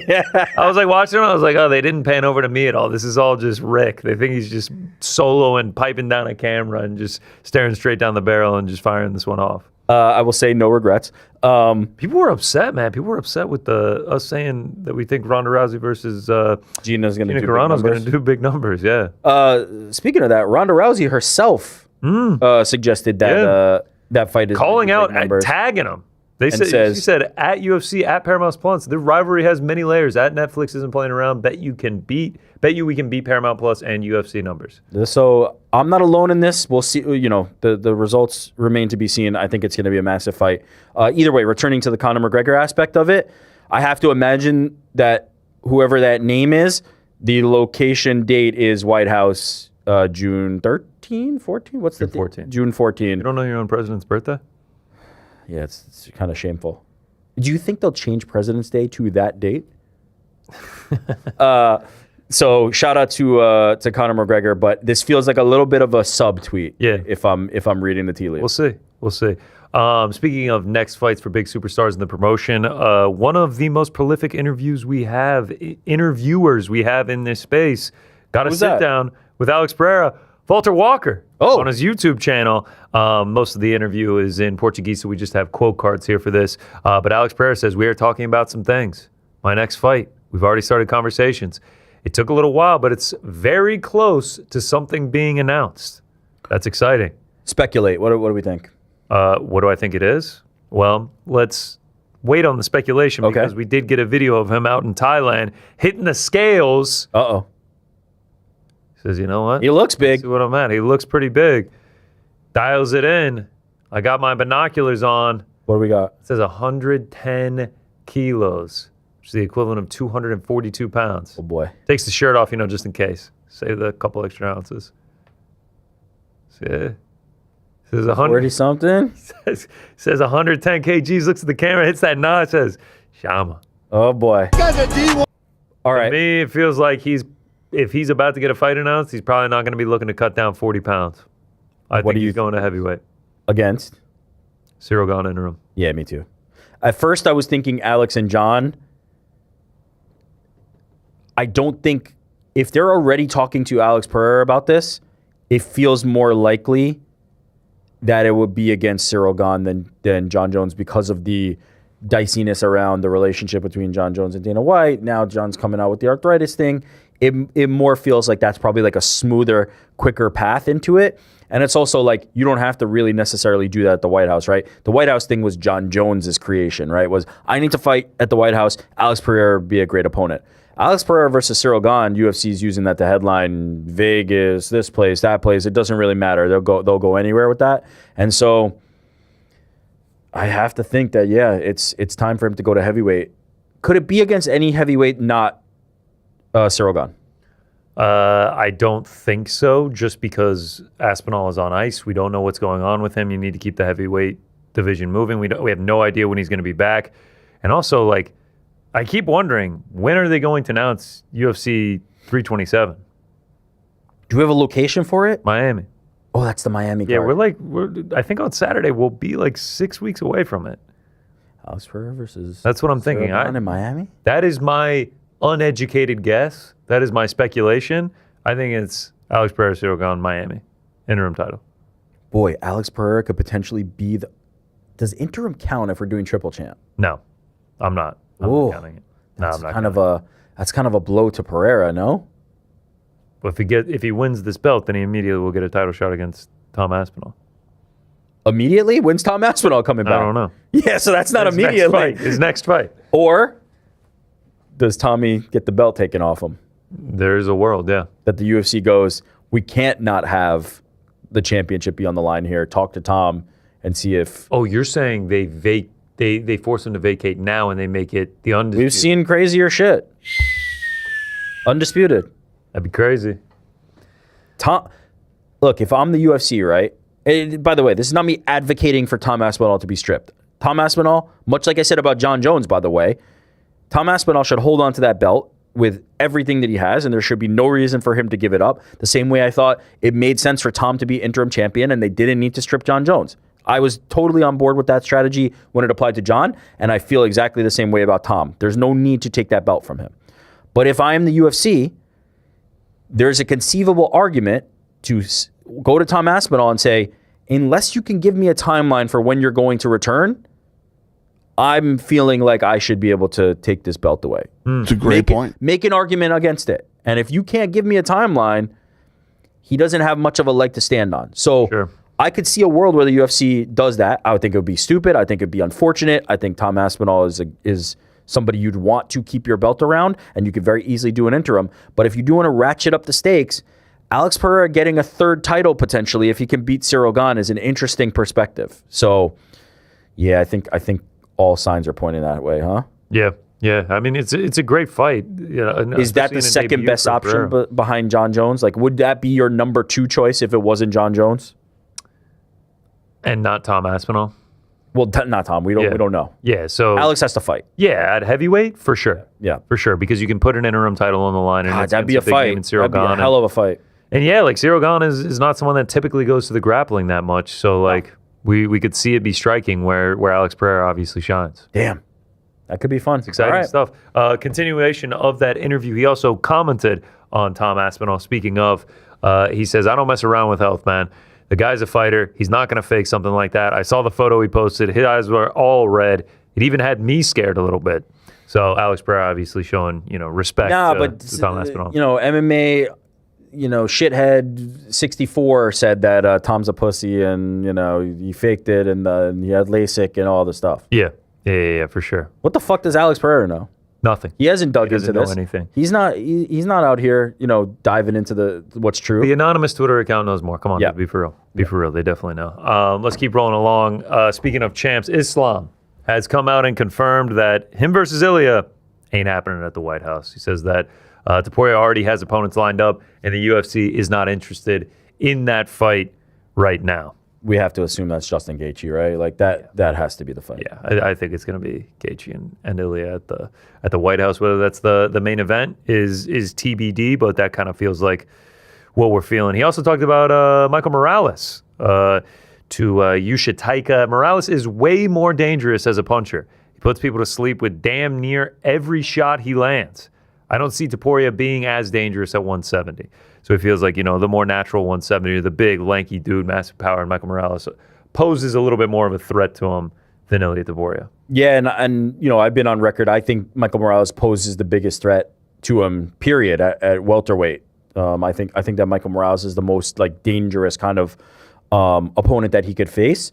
Is there any chance it's Morales and not Ian Gary? Ian seemed pretty. The fact that he did the Georgia thing to me broadcasts he knows what's next. Is there any chance it's Michael Morales with hearing what Islam had to say? Yeah, maybe. I mean, Michael Morales says to sign the contract. Oh, he comes out, says, "My eyes are on gold. Sign it, champ." At Islam Makhachev.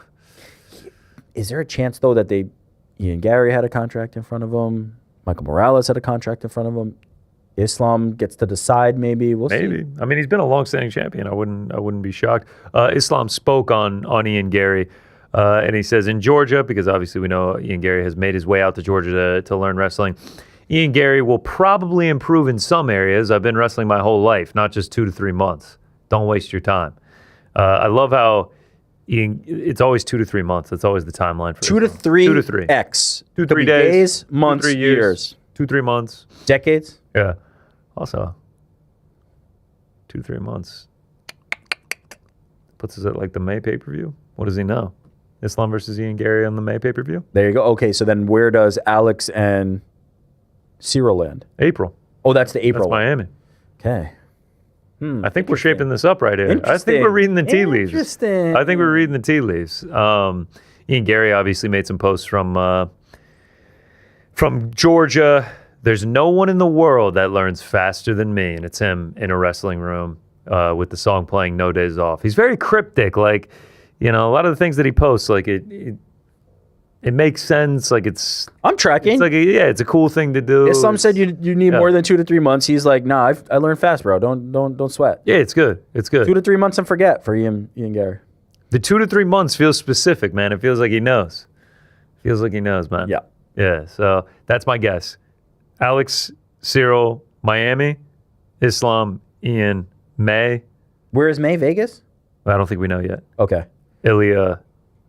Ilya, Justin at the White House. Conor McGregor at the White House? As the main event.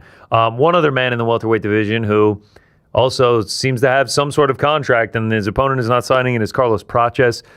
He took to Instagram and talked about how he has I was told the offer is in your hands. The fans are waiting. I'm waiting. Are we doing this or are we just playing around? Let's give him the fight of the year. Sign this contract, man. Okay, so we've seen now a bunch of welterweights being like, who's got the contract? Who's got contracts? Bro? The better question is, who's got a pen for them to sign these contracts? No, they're waiting on the other side. They're like, I'm good. I'll sign it right now. Yeah. Who's on the other side of these contracts? Is it all Islam? The Praches one feels like Michael Morales. That's kind of what it feels like to me. Yeah. But who knows? Who knows? But Morales, his was like Islam. Yeah. So if Praches is aiming at Morales maybe, and Morales is like, nah, I want Islam. And Ian's like, nah, I'm already training in Georgia. We got this, bro. I just want to see who, stop alluding to shit. Let's just get these fights made. I want to see who the fuck is fighting. Wait, if you got an Islam contract and he got an Islam contract, then who's fighting Islam? They all have Islam contracts. They all have the Islam contract. I mean, by the way, the UFC has done this before to pressure other people. Yeah, we'll see what happens. We'll see how it shakes out. And in a matter of mere weeks or days, we'll be getting that IG Live notification that Dana White has gone live, and he'll make the announcements. And we'll get that welterweight division sorted out. Over to PFL. We had an announcement today. PFL will be returning to Chicago, and the main event, Sergio Pettis. McKee. It's fun, man. Yeah, I'm like down this for one. it. Newman Silvera in the co-main event. We're getting those rankings next to their names. It's actually a pretty good poster, I can't lie. It's not. It's very UFC. I was going to say it's very UFC-esque, but I like the blue. Yeah, I'm not mad at it. Pettis versus McKee is a fun fight. Don't mind it. Wait, bantamweight. Was AJ McKee's last fight a bantamweight? No. Mitchell McKee. Oh, who is Mitchell McKee? Shout out, bro. Come on, man. Why did I think that this was AJ McKee? Nah, 10-0. AJ McKee's what the lightweight. fuck is going on, bro? Yeah, AJ McKee's only done featherweight and lightweight. I thought this was a featherweight fight. Nah, man. Nah. This is bantamweight. This is Mitchell McKee, man. 10-0 out of LFA. Who is Mitchell McKee? Bro, 10-0 out of LFA, man. Come on. Who's the check? Oh boy, I've been completely. You thought it was AJ? Yeah. You're fucking casual, bro. Be for real. I thought this was going to be a featherweight fight against AJ McKee. I'm actually not going to lie. When we were going through the rundown, you were like, we have to talk Pettis McKee. PFL Chicago, we have to talk it. I was like, bro, Rick's on the Mitch McKee train. Okay, he's got a bunch of LFA fights. Yeah, he's an LFA. Fighting Sergio Pettis in a headliner? He's an LFA vet in his PFL debut. Oh, man. 6 knockouts to his name. I thought we were getting AJ McKee versus Sergio Pettis at featherweight. This is a bit of my head is turned around now. Yeah. Mitchell McKee. Shout out to Mitchell McKee. Big opportunity for you. From out of not in the PFL to headlining against Sergio Pettis. The number 1 ranked bantamweight in PFL right now. You thought, you thought it was featherweight Sergio versus AJ. Yeah. Or did you actually think it was Anthony Pettis versus AJ at lightweight? No, I knew it was Sergio. That was the one I was sure of. I must have read too quickly. Can we see the poster again? Can we see the poster again? Their heads are giant. No, I didn't see the poster. Oh, okay. This poster. All I saw was a tweet. Hold on one second. Okay, we see the last names, Newman and Silvero. Do you know that? Yes, of course, but Jordan and Josh?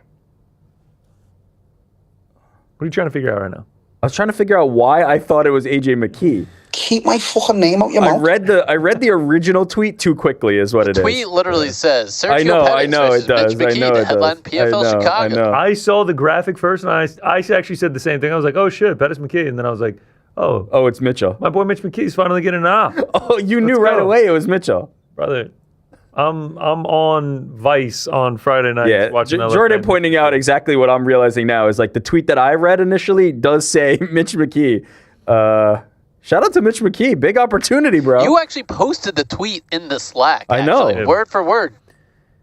Look, man. You know, things happen. This is You all right, man? You all right? Is there something going on you want to talk about? The eyes don't work like they used to. Oh, right. You're old. I forgot. I'm old and washed. Yeah, definitely washed. Mitch McKee. All right. Mitch McKee versus Sergio Pettis, baby. Here we go. You're picking Mitch? PFL Chicago. Of course, bro. Are you kidding me? You think I don't ride with my guy? I can't wait till we bring this back up and you have to back Mitch McKee. Can we get odds on that? Because I will be taking. You're the number 1 driver of the Mitch McKee train? Yeah, shout out to Mitch McKee. Legend to the game. We also got an announcement from Gordon Ryan that he is done competing due to health issues. He made a lengthy Instagram post. Today marks 10 years at black belt, 10 years on top of the sport, and the probable end to my competitive career. As many of you know, I've had this debilitating and seemingly unfixable stomach issue since recurring staph infections, antibiotics wiped out my good gut biome. Without going into too much boring detail, the problem has gone through phases of better and worse over the years and has now morphed into a multitude of new problems, including me just getting sick or staph whenever I train hard and compromise my immune system in any way. Because of these issues, I have not been able to train or lift hard since January of 2024 as I begin dry heaving immediately when I do. So obviously dealing with some pretty major health issues. And we will not be seeing him competing anymore, which is sad to see someone be forced into retirement due to ailments. Yeah, and it's been a weird kind of journey, as he kind of points out a little bit in there. Like, the health issues have been ongoing for a little bit.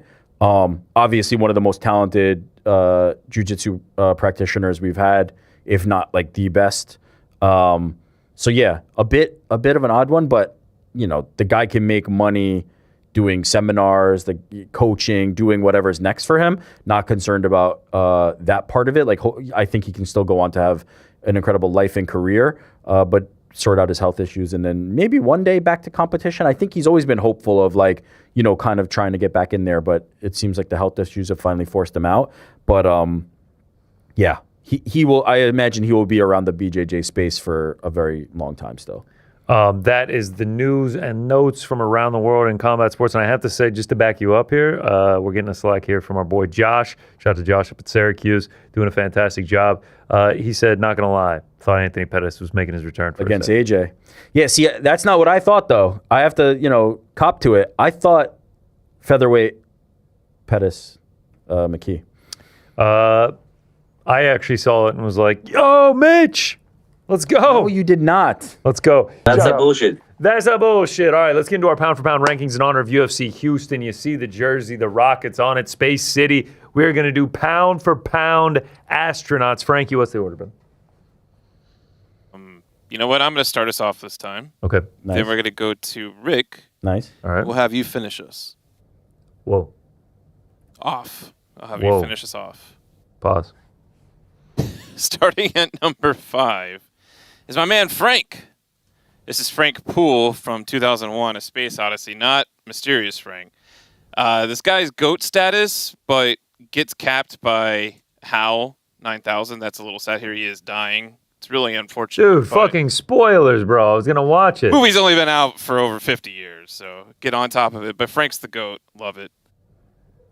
I also have to go on to my number 4, which is... Cool, man. I have to. Yeah, you sound enthused. Yeah. Let us know. Just let me ask a quick question. Okay, Michael Collins.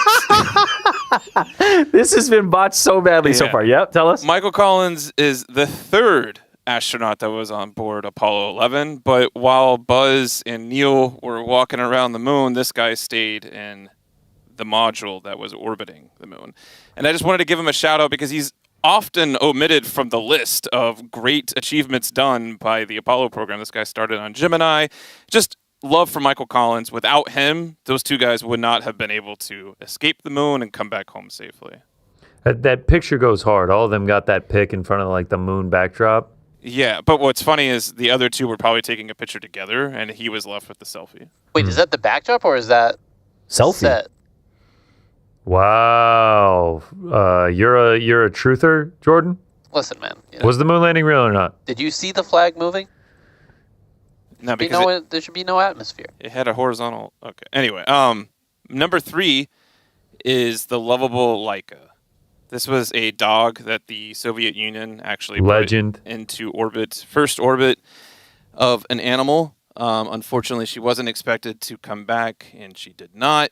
However, she is, even now after the Union, is a national icon. There's statues for her. She's on a postage stamp. I actually, as a kid, the Soviet Union had like their space program museum went on tour, and it actually came through Houston. I got to see it as a kid. And you know what? Say what you will about Soviet Russia, their space program was pretty cool, and like it honestly challenged us enough to do some great things. So shout out to Laika. Speaking of shout outs, the number 2 is my favorite, the Krista McAuliffe. This was the first civilian to actually be selected as part of the astronaut program. Unfortunately, she died soon after takeoff of Challenger in 1986. I did a whole project in Houston, where I grew up. There's a big push about the astronaut program. So as a young child, I did an entire research thing on her and presentation. I got a bunch of accolades for some, but she'll never be forgotten. While she didn't actually make it past the atmosphere, her spirit and her heroism continues on forever. And that leads me to number 1, which is Major Tom. And I'm not talking about Schilling's Major Tom. I'm talking about David Bowie's Major Tom. This is the one that was put into Space Oddity, where you hear about him, then Ashes to Ashes, and then with Black Star. Just know that even astronauts who are inspired by the song and the idea of Major Tom and David Bowie, so he had to make the list. It's a great list, man.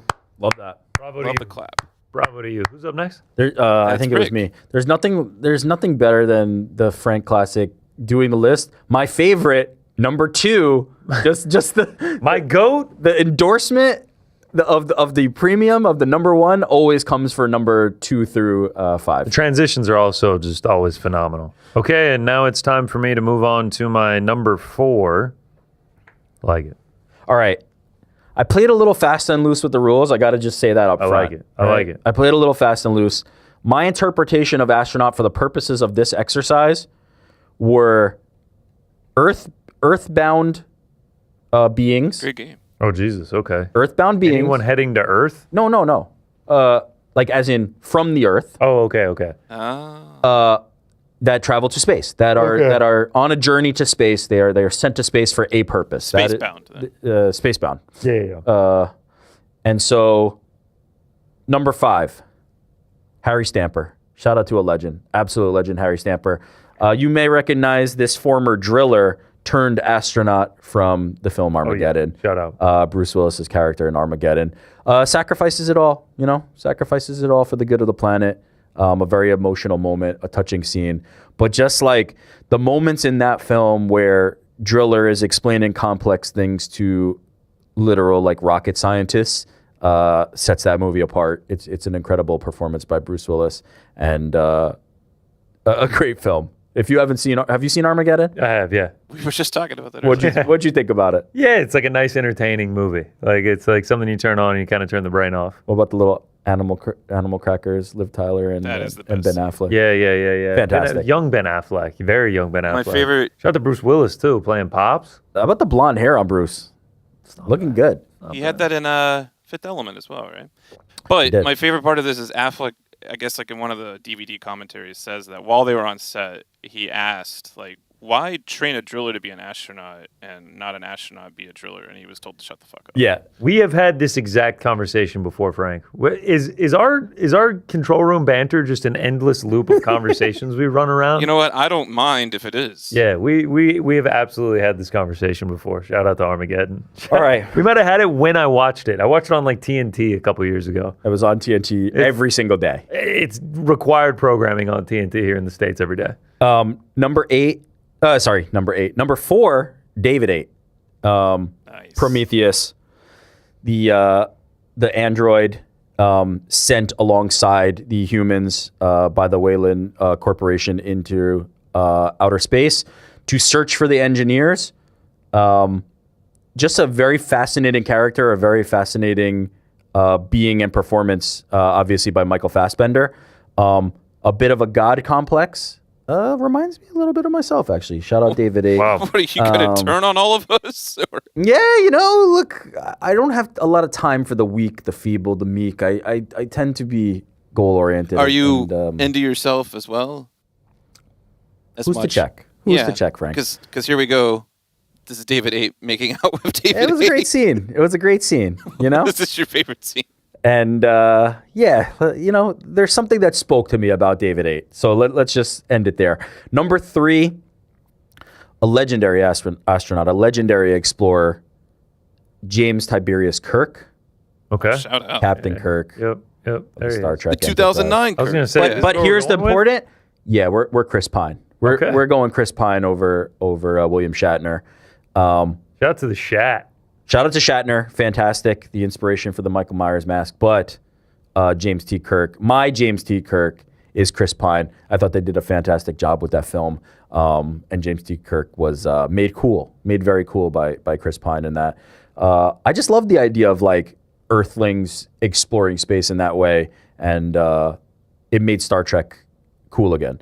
Number 2, this man was probably not an astronaut by choice, almost forced into this for the fate of the universe to save us all. And that's one Roman Pierce. Roman Pierce what's the other character's name? Were sent to outer space to save the universe in a busted ass car. This is the Fast and the Furious franchise. Oh, Jesus. I was going to say, I don't even know what the fuck this is. Tej is Ludacris's character. Shout out to Roman Pierce, played by Tyrese Gibson. A legendary moment in cinema history when they go into space with those fucking janky ass suits and these space in a car. They go in a car. He didn't want to, but he had to save us all. They got the Nas. Shout out to the legend. Save us Roman all, or Pierce. just save the family? No, save us all. The Earth was at stake here. Nice. And Roman Pierce made that sacrifice.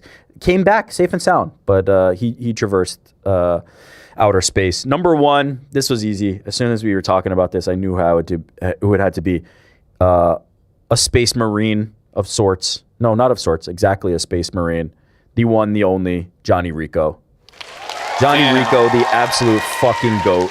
Nailed this one. The protagonist of Starship Troopers, sent from Earth to lead a rebellion against alien oppressors and destroy them all.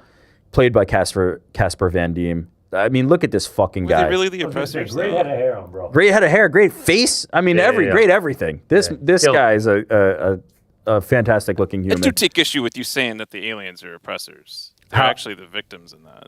Huh? Wow. Yeah, I think you missed this whole entire subtext of that movie.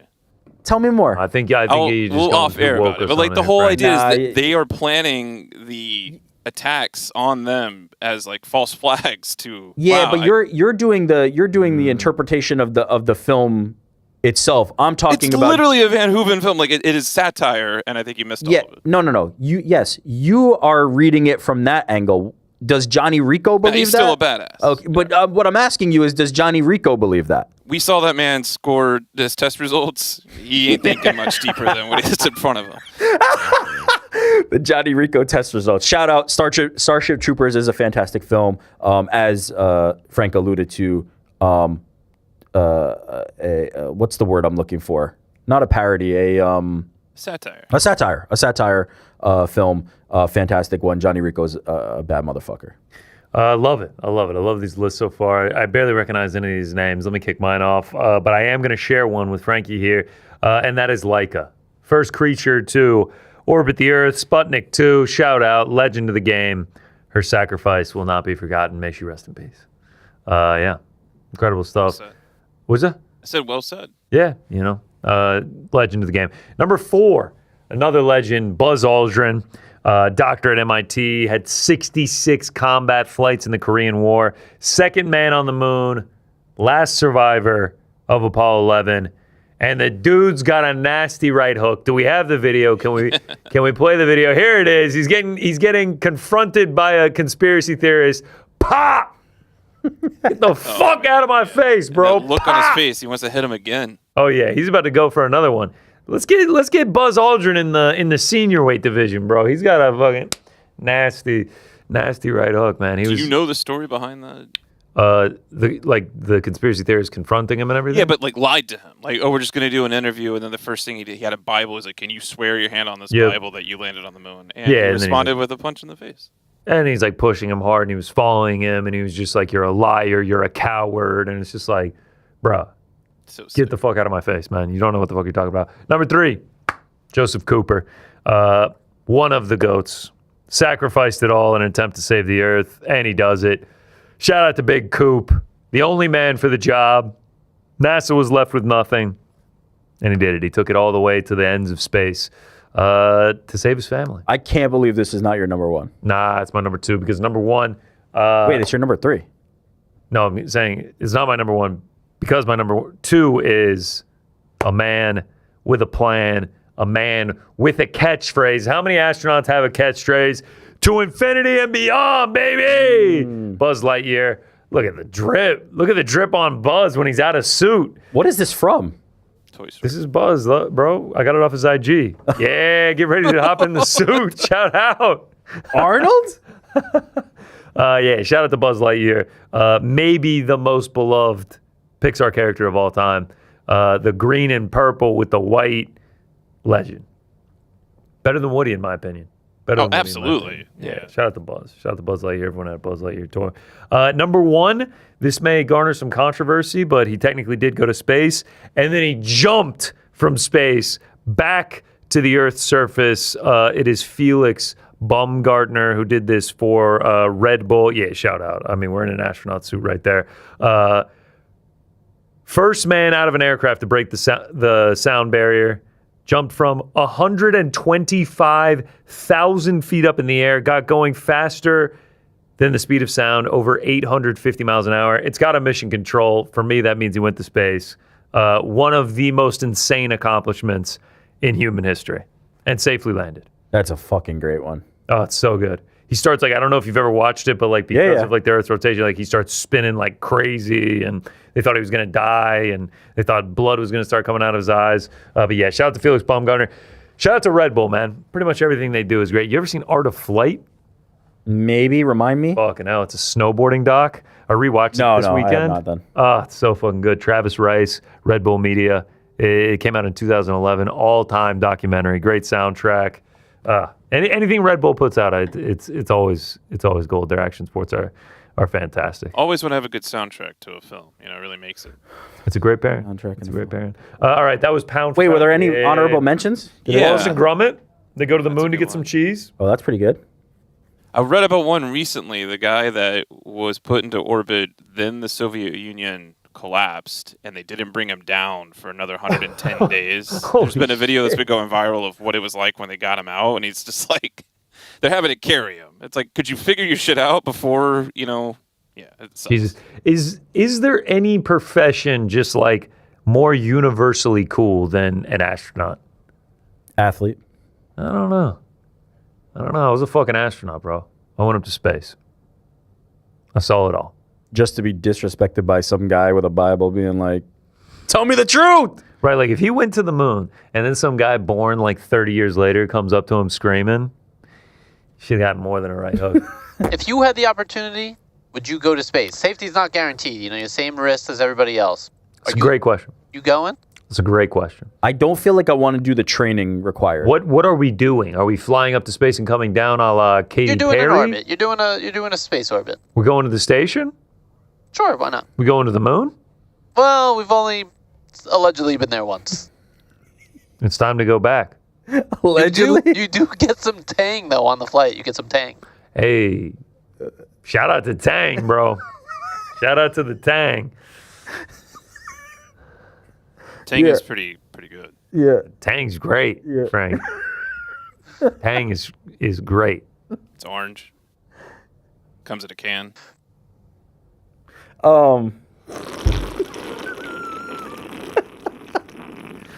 Yeah, this. What do we think? How do we feel about pound for pound in 2026? We're fucking running out of ideas. What are you talking about? This is a great one. We've done like 70 of these now. It's just And they get better each time. How do we feel about pound for pound? I think every week we should give the audience what didn't actually become pound for pound. You know, what was discussed this We would all week. be in jail. We've had some fucking stupid ones. Daytona was last week. We missed the opportunity again this year. We could have done top 5 presidents for President's Day. Yeah. Presidents or presidents? See? Then we could turn it into a pun. This is why it's so stupid. Yeah, it's all time dumb. What else were we thinking about this week? Oh, God. Well, we were going to do Mario's not long ago. For Bautista, yeah. Top 5 Marios. I feel like what's the number? What's the threshold We of did this? hills, and then we thought about doing mountains. Here's what I think is the key to a great pound for pound, and you guys tell me if you disagree. There has to be some interplay in conversation, right? We have to be able to either support or slam each other's lists. 1,000%. I'm doing movies and shit you've never heard of, never watched. Don't Every care name about. you said, I was like, I don't know what the fuck this is. Did you guys know who Michael Collins was? No. The only Collins I recognize is Phil. So it's Mitch McKee? Wait, you weren't? No, Mitch McConnell. I got Sergio in that one. Hey, shout out. Shout out. No, it's Anthony. Oh, it's Anthony in the fight. Oh, man. Yeah, All right. I don't know. People, when we didn't do pound for pound, people were like, you better bring that shit back. Bring back pound for pound. And we're like, what are we doing next week for the Mexico card? I don't know, man. Top 5 loners? We're struggling. I like this. Top 5 loners? For Loner Kavanaugh? Yeah, movie characters. Loners could be cool. Just lone wolves. Yeah, top 5 lone wolves in movie characters, you know? Say wolves again? Wolves? Wolves? Wolves. Top 5 wolves? I think we need to workshop it. I feel like we gotta. I feel like we gotta. I just feel like we're getting into a pattern of I go, you go, he goes, and then it's just like it dies on the vine each time. Yeah. There's not... When they're more broad, I feel like we have more interplay.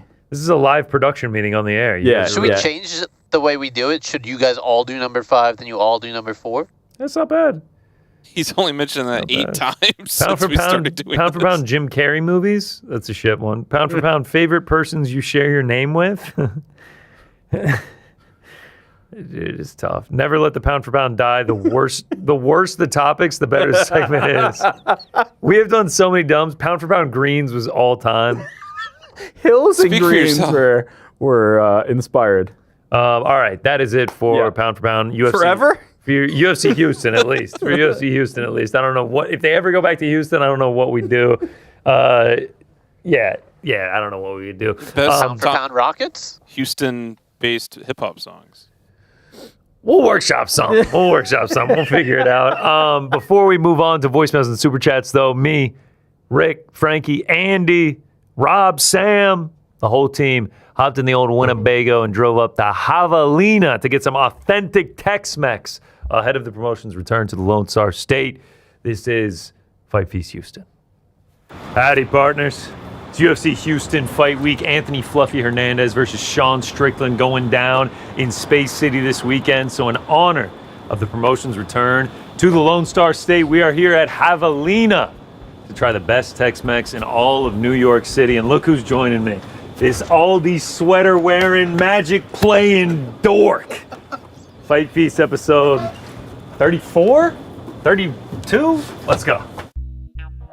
All right, Tex-Mex. No other way to start a Tex-Mex meal than with some queso. Oh, here it comes. What's up, brother? Here, best queso in the city.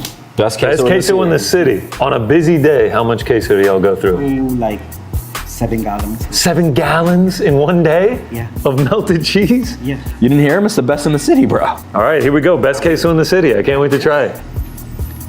Oh. There we go.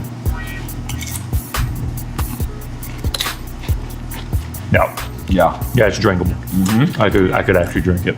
I can't tell you how much I needed this meal. Oh. We need a couple straws here, eh? I could do this the whole day. Can I have some schmutz? Yeah, you got it. I got a little bit of schmutz? Yeah. Are you a lick or napkin? Napkin. Napkin for sure. Oh, you're a proper gentleman, then. Good deliver. Lives up to the hype. Wilson delivered with the queso. I'm gonna go back there and see what's going on in that kitchen. All right, I'll see you in a little bit. All right, we're back here in the kitchen with Chef Wilson. We're about to make up some fajitas. Okay, we're gonna do ribeye fajita. Okay, you start with the steak. Yeah, that's the steak. All right, amazing. Full filet, and then you chop it up yourself. All right, so now what are you putting on here? Some spices I put. Okay. Yeah. All right, what else in there? Like seasoned salt? Yeah, roasted chili, okay. Put on grill. To location.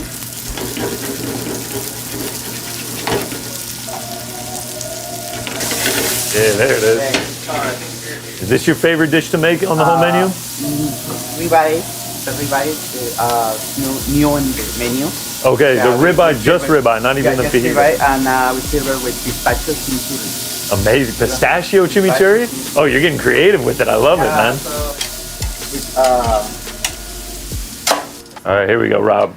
We're pressing one down, making this own one. Yeah. Back up. Whew. All right. Look at that. Beautiful. Look at that. See? We're out here making tortillas. Now, is this the pistachio chimichurri? A Wilson special here. Now, how do you like to eat your fajitas? You go tortilla, some peppers and onions, put the beef in, and just go right at it? Yeah, and some roasted potato.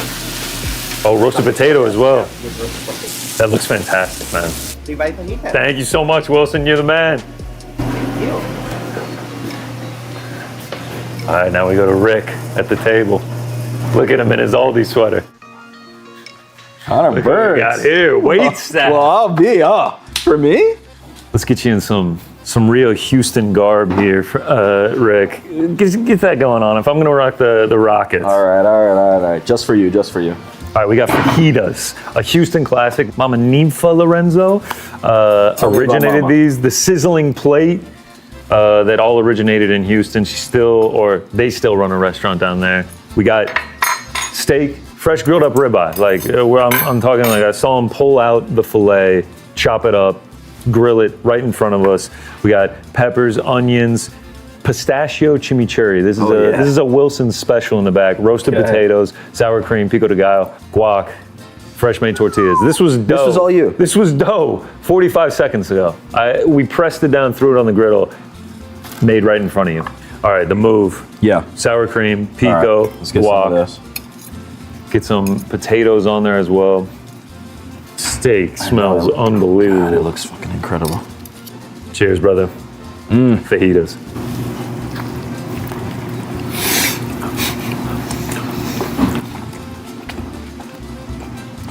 That's the one. God bless. The steak is so moist, so chewy. The peppers and onions, like such a good smoky flavor in there. With the fresh guac. Fresh made tortillas are fantastic. I had my reservations because of Frank. But I think he nailed this one so far. I would eat the steak just straight up, like a steak. It's so good. And the peppers and the onions go so perfectly with it. I got the pistachio chimichurri on that bite. It goes incredible with it. No lie, this is like the best food I've had in a month. I could go through this whole plate easy. I'm about to have another one. Oh, the steak is so good. The steak is unreal. Invited you over here. Cheers, guys. This is the first time that we've ever done Fight Feast with this level of production. We got Rob, Pro Cam up. We've got the place to ourselves. This is the first time ever. We shut it down. We completely shut it down. It's incredible. Shout out to Javelina for the hospitality. But I have to say, no music, no other patrons in here. It's just kind of us chilling. We got to keep the energy going. Director Andy was like, you guys seem tight. Like, how about you guys loosen the fuck up, all right? You're making this weird. So the only way to loosen up is to have ourselves some Texas's own Lone Star beer. Cheers, brother.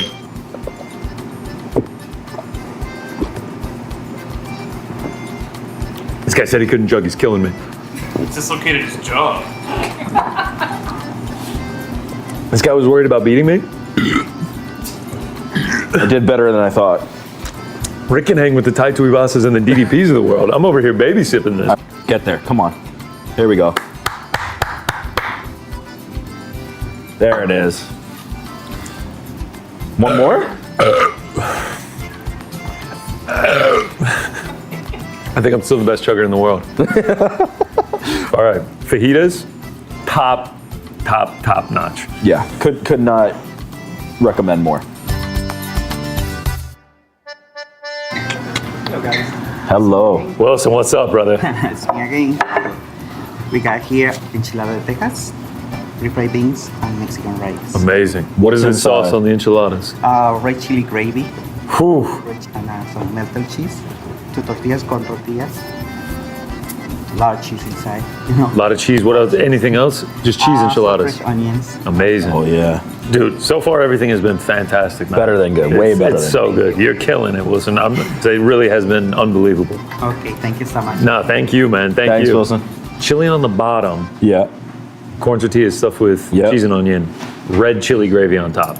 All right, we're going Lady in the Tramp style. We don't have plates, so we're just meeting in the middle on this. Yeah, but all right. All the corn tortilla. I can already see the texture's just beautiful on it. Here's the question. Let me let you enjoy that first, and then I'm going to ask you. The onions with the chili is fantastic. So good. Corn or flour? I was just thinking this corn tortilla is so good. It's corn for me. I think actually on a day-to-day, I'm going flour though. Corn. Give me the corn. I don't think those fajitas are as good if they're in a corn tortilla. Corn. The chili just is so good. It's so good. Which chili are you talking about? The chili on the bottom or the red chili gravy on top? The chili on the bottom, but also so good the with the meat? Yeah, but also the red chili gravy. Look at this. This is Tex-Mex Italian right here. I don't know if you can see this. I just took the refried beans, swindled up some cheese and chili on there.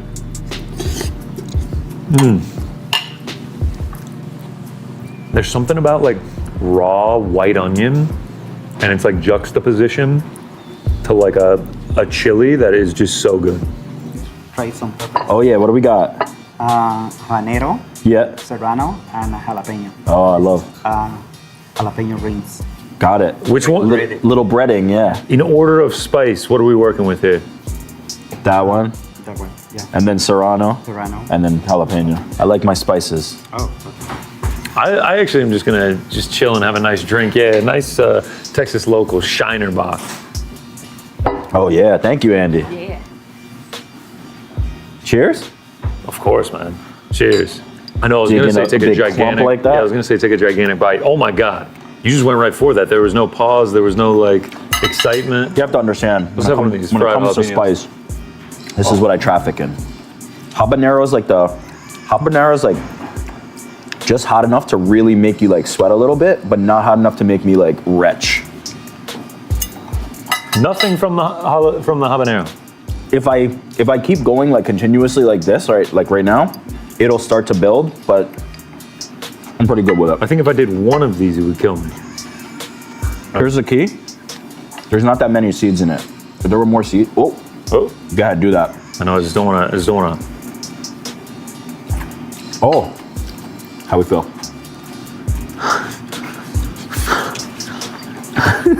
I immediately feel like I shouldn't have done that. Give me the napkin. It's coming out of my mouth. There's no way I'm keeping that in. I cannot believe you did 2 forkfuls of that. It just hit the back of my throat. You got a seed right there. I respect you for even trying it. Shout out to the Shiner. I'm gonna feel this later. Okay, so when I'm on John, I'm gonna feel this. I don't know how you're not gonna feel this. Training. You did a forkful of that? The habanero? And there was no reaction. My tongue is burning right now. I got reps. Okay, so here, this is actually. I'm gonna FaceTime you when I'm on the shitter later. I'm not kidding. Like the mucus is getting thick. It's good though. That's really good. Anybody else joining in on the spice adventure? Robbie, come on, brother. Hell no, dude. I ain't touching that, dude. How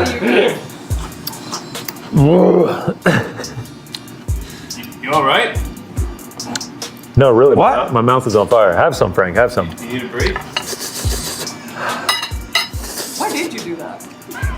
Because he had no reaction. I was like, oh, okay, maybe it's actually not that bad. Rick has no reaction to anything ever. My spit has like thickened up from the heat. I'm like blowing bubbles with my spit. It's from the habanero. Habanero's intense. No, I'm going outside and spitting it up. All right. Please let us interview from restaurants so we can spit up. All right, I'm finally starting to feel a little bit better. All right, can't come to a Tex-Mex restaurant without a margarita or a quesadilla. You go to the bar, make a margarita. I'll go to the kitchen, make a quesadilla. We meet back here, all right? Done deal. Done deal. Cheers. Done with this spicy shit, Jesus. It was great. All right, margaritas. All right, we're back in the kitchen with Wilson. This time I'm gonna do the cooking though. We're making a quesadilla. I want the cheesiest quesadilla we've ever made. We need that cheese pull where we pull it apart. Yeah. All right, we're grabbing a flour tortilla. Yeah. Boom, big one. Cheese. Yup. How much you think? Cheese and Just like this? A lot. Do we go on the whole thing? Whole thing, all right. All right, just this. Anything else? We're gonna put some jalapenos. Pickles. Yes. Yeah, pickled jalapenos in there. Yeah, just sprinkle them on there. Enough for you. Yeah. Nothing too crazy. That's enough for me right there. Okay. You like more jalapenos than this? I like 3 pieces of jalapenos. Yeah. Spicy. Oh, this is too many. Many, yeah. Oh, you got. Yeah, but that's just for you. You're scared it's gonna be too spicy for me. The gringo's acting loco with how much spice he's putting on. You just go hand, Wilson? Yes. You just raw dog that bad boy? Yeah. I'm a little bit worried here. We'll go whoop, whoop, let me kill that. Hot soup. Okay. Boom. Oh, you hit the heavy knife. We serve it up, we plate it right. Yeah. Boom, done. Thank you so much, Wilson. This one's mine. I'm gonna take it out to Rick. Then you're gonna make one, and we're gonna have him see if he can decipher who made which one. Nick, hello. Hey, what's up? I've been tasked with making a margarita. What I think would be fun is if I make one, and you make one, and we do a blind taste test, and Connor has to determine which is the professional and which is the very clearly amateur. I love this plan. All right, so first thing we do, I'm gonna salt my glass here. A little twist, right? A little twist. All right, so second thing we're gonna do, let's grab our tools here. So we need our ice. Is that too high or is that all right? A little too hot, yeah. All right, let's get this one out, right? We do our tequila. Okay. Lots of it. Okay. We got our fresh squeezed lime juice. Pasteurized is good too. Let me keep up. Was this the big end or the? Be the big one, yeah. All right. We want more tequila than anything else. Got it. So it's 2 parts tequila, 1 part lime, 1 part agave. Got it. All right, now we give it a nice shake. Oh, the big end down? Yeah, big end down. Otherwise, you're gonna give yourself a shower. Dump this in here. There you go. All right. Show me. Sealed. Yep.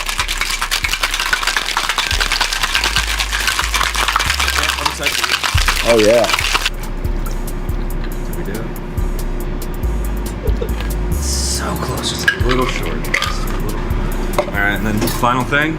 Yes. A little garnish here. Is this the most difficult part? It is, actually, it is. Because I got to get it on there, right? There we go.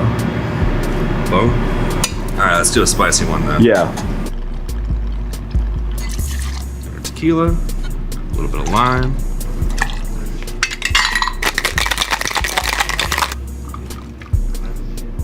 There we go. Oh, excellent. You learn fast. Dip in here. Roll there.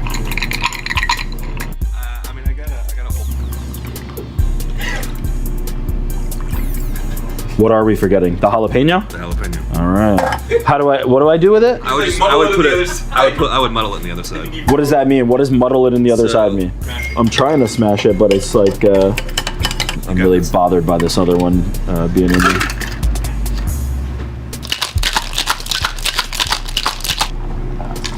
Oh wait, I need to put it through here, right? It makes a little beater, yeah. Just as bad as the first one. All right. That was painful. Here we go. Taking the spicy ones first. All right, I got the quesadillas. All right, I got the margaritas. here's the important part about this. Okay. You have to taste them both, and then For sure. Which one do you think? I think this one, the bartender Nick's, and this one is Interesting. New York Interesting. Rick's. Interesting. One's Nick's and one's Rick's.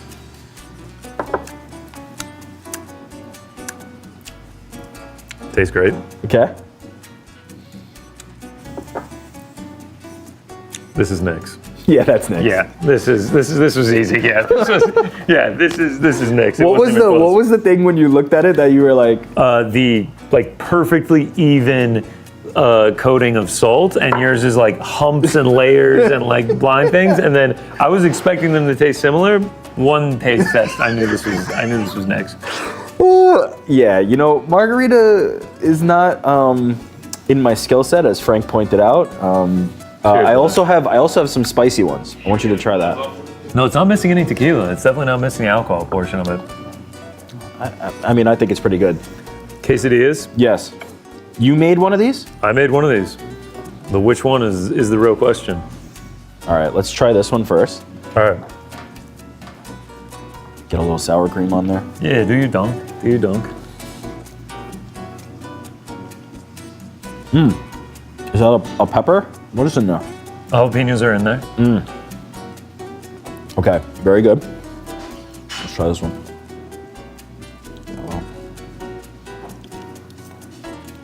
I think you made this one, but they're both fantastic. God damn it, you're right. You're right. Yes. If you can't tell, you know, mine is like a little bit more loaded with jalapenos. It doesn't look as good. The crispiness isn't as good. The grilling was what I thought. The grilling is perfect, and also like the plating, and then just like the overflowing of cheese in this one. Come on, this is the one. I'll say this was quite good though. Cheers to javelin, brother. Oh, sorry. The guac is so fucking good. Nice, oh yeah, get a nice cheese pull. There it is.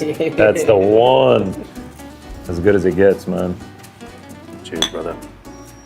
I made that. Okay, thank God, because Nick's standing right there. This is shit. I was just doing it to be nice. This is the fucking worst margarita I've ever had. All right, what do we got here? We got churros with sugar cinnamon, chocolate syrup, and vanilla ice cream. Amazing. Thank you. Thank you so much, Wilson. You a churro guy? Unbelievably a churro guy. Like, I'm the number one churro guy. I'm going big dunk. Yeah. And the vanilla? See, that's what I was asking. Yeah, I'm going. Do you do one or the other, or do you do? I'm gonna separate. I'm ambidextrous. I'm going lefty ice cream. I'm gonna go chocolate first. Oh, crunch on these is fantastic.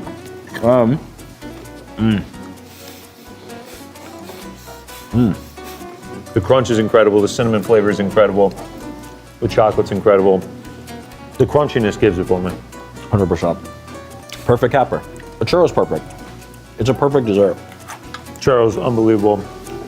Fajitas, quesadillas, queso, enchiladas, margaritas, Shinerbach, Lone Star.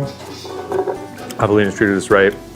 Houston, Tex-Mex. Proper Houston experience. Does a meal get better than Tex-Mex? No. It's upper echelon of top meals. It's fantastic. Shout out to Javelina, shout out to Houston. Final pick, Fluffy Hernandez, Sean Strickland? Fluffy. You?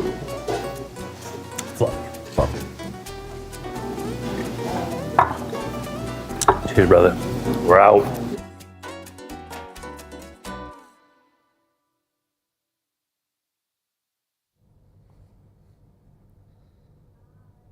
And we're back here on the program. Our trip to Javelina to get some authentic Tex-Mex. It was tremendous. I'm craving a fajita right now. I need that sizzling plate in my face. A steak.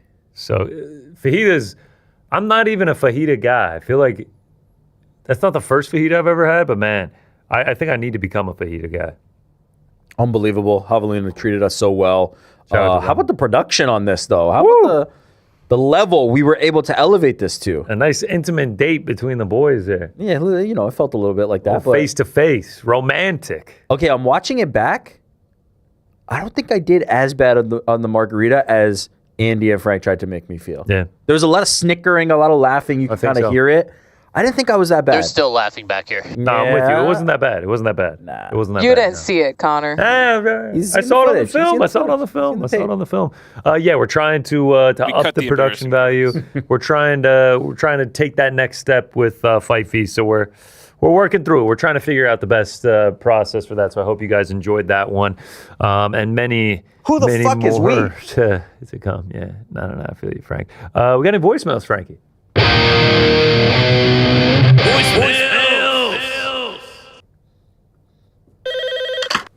Ahoy, hoy. What's up, boys in the back? It's the Iowan Lion here. What's up, Iowan Couple Lion? days post hernia surgery, so Frank, if you could put me on, please, that would be great. I just have a little idea for a uncrowned film. Love to hear it. I think you guys should head to like a small time regional show. Like I know where I fight in Iowa. Like people like the Wing C's of the world, the death sentences of the world. You get like 10 of those per card at these small time shows. Like the content you guys could film and like giving people a look into, you know, the starting point where a lot of these guys they watch in the UFC where they're starting at. I think that would be really cool. So let me know. Thanks, guys. See ya. Yeah, I certainly don't think it's a bad idea, and I hope you're recovering from your surgery well.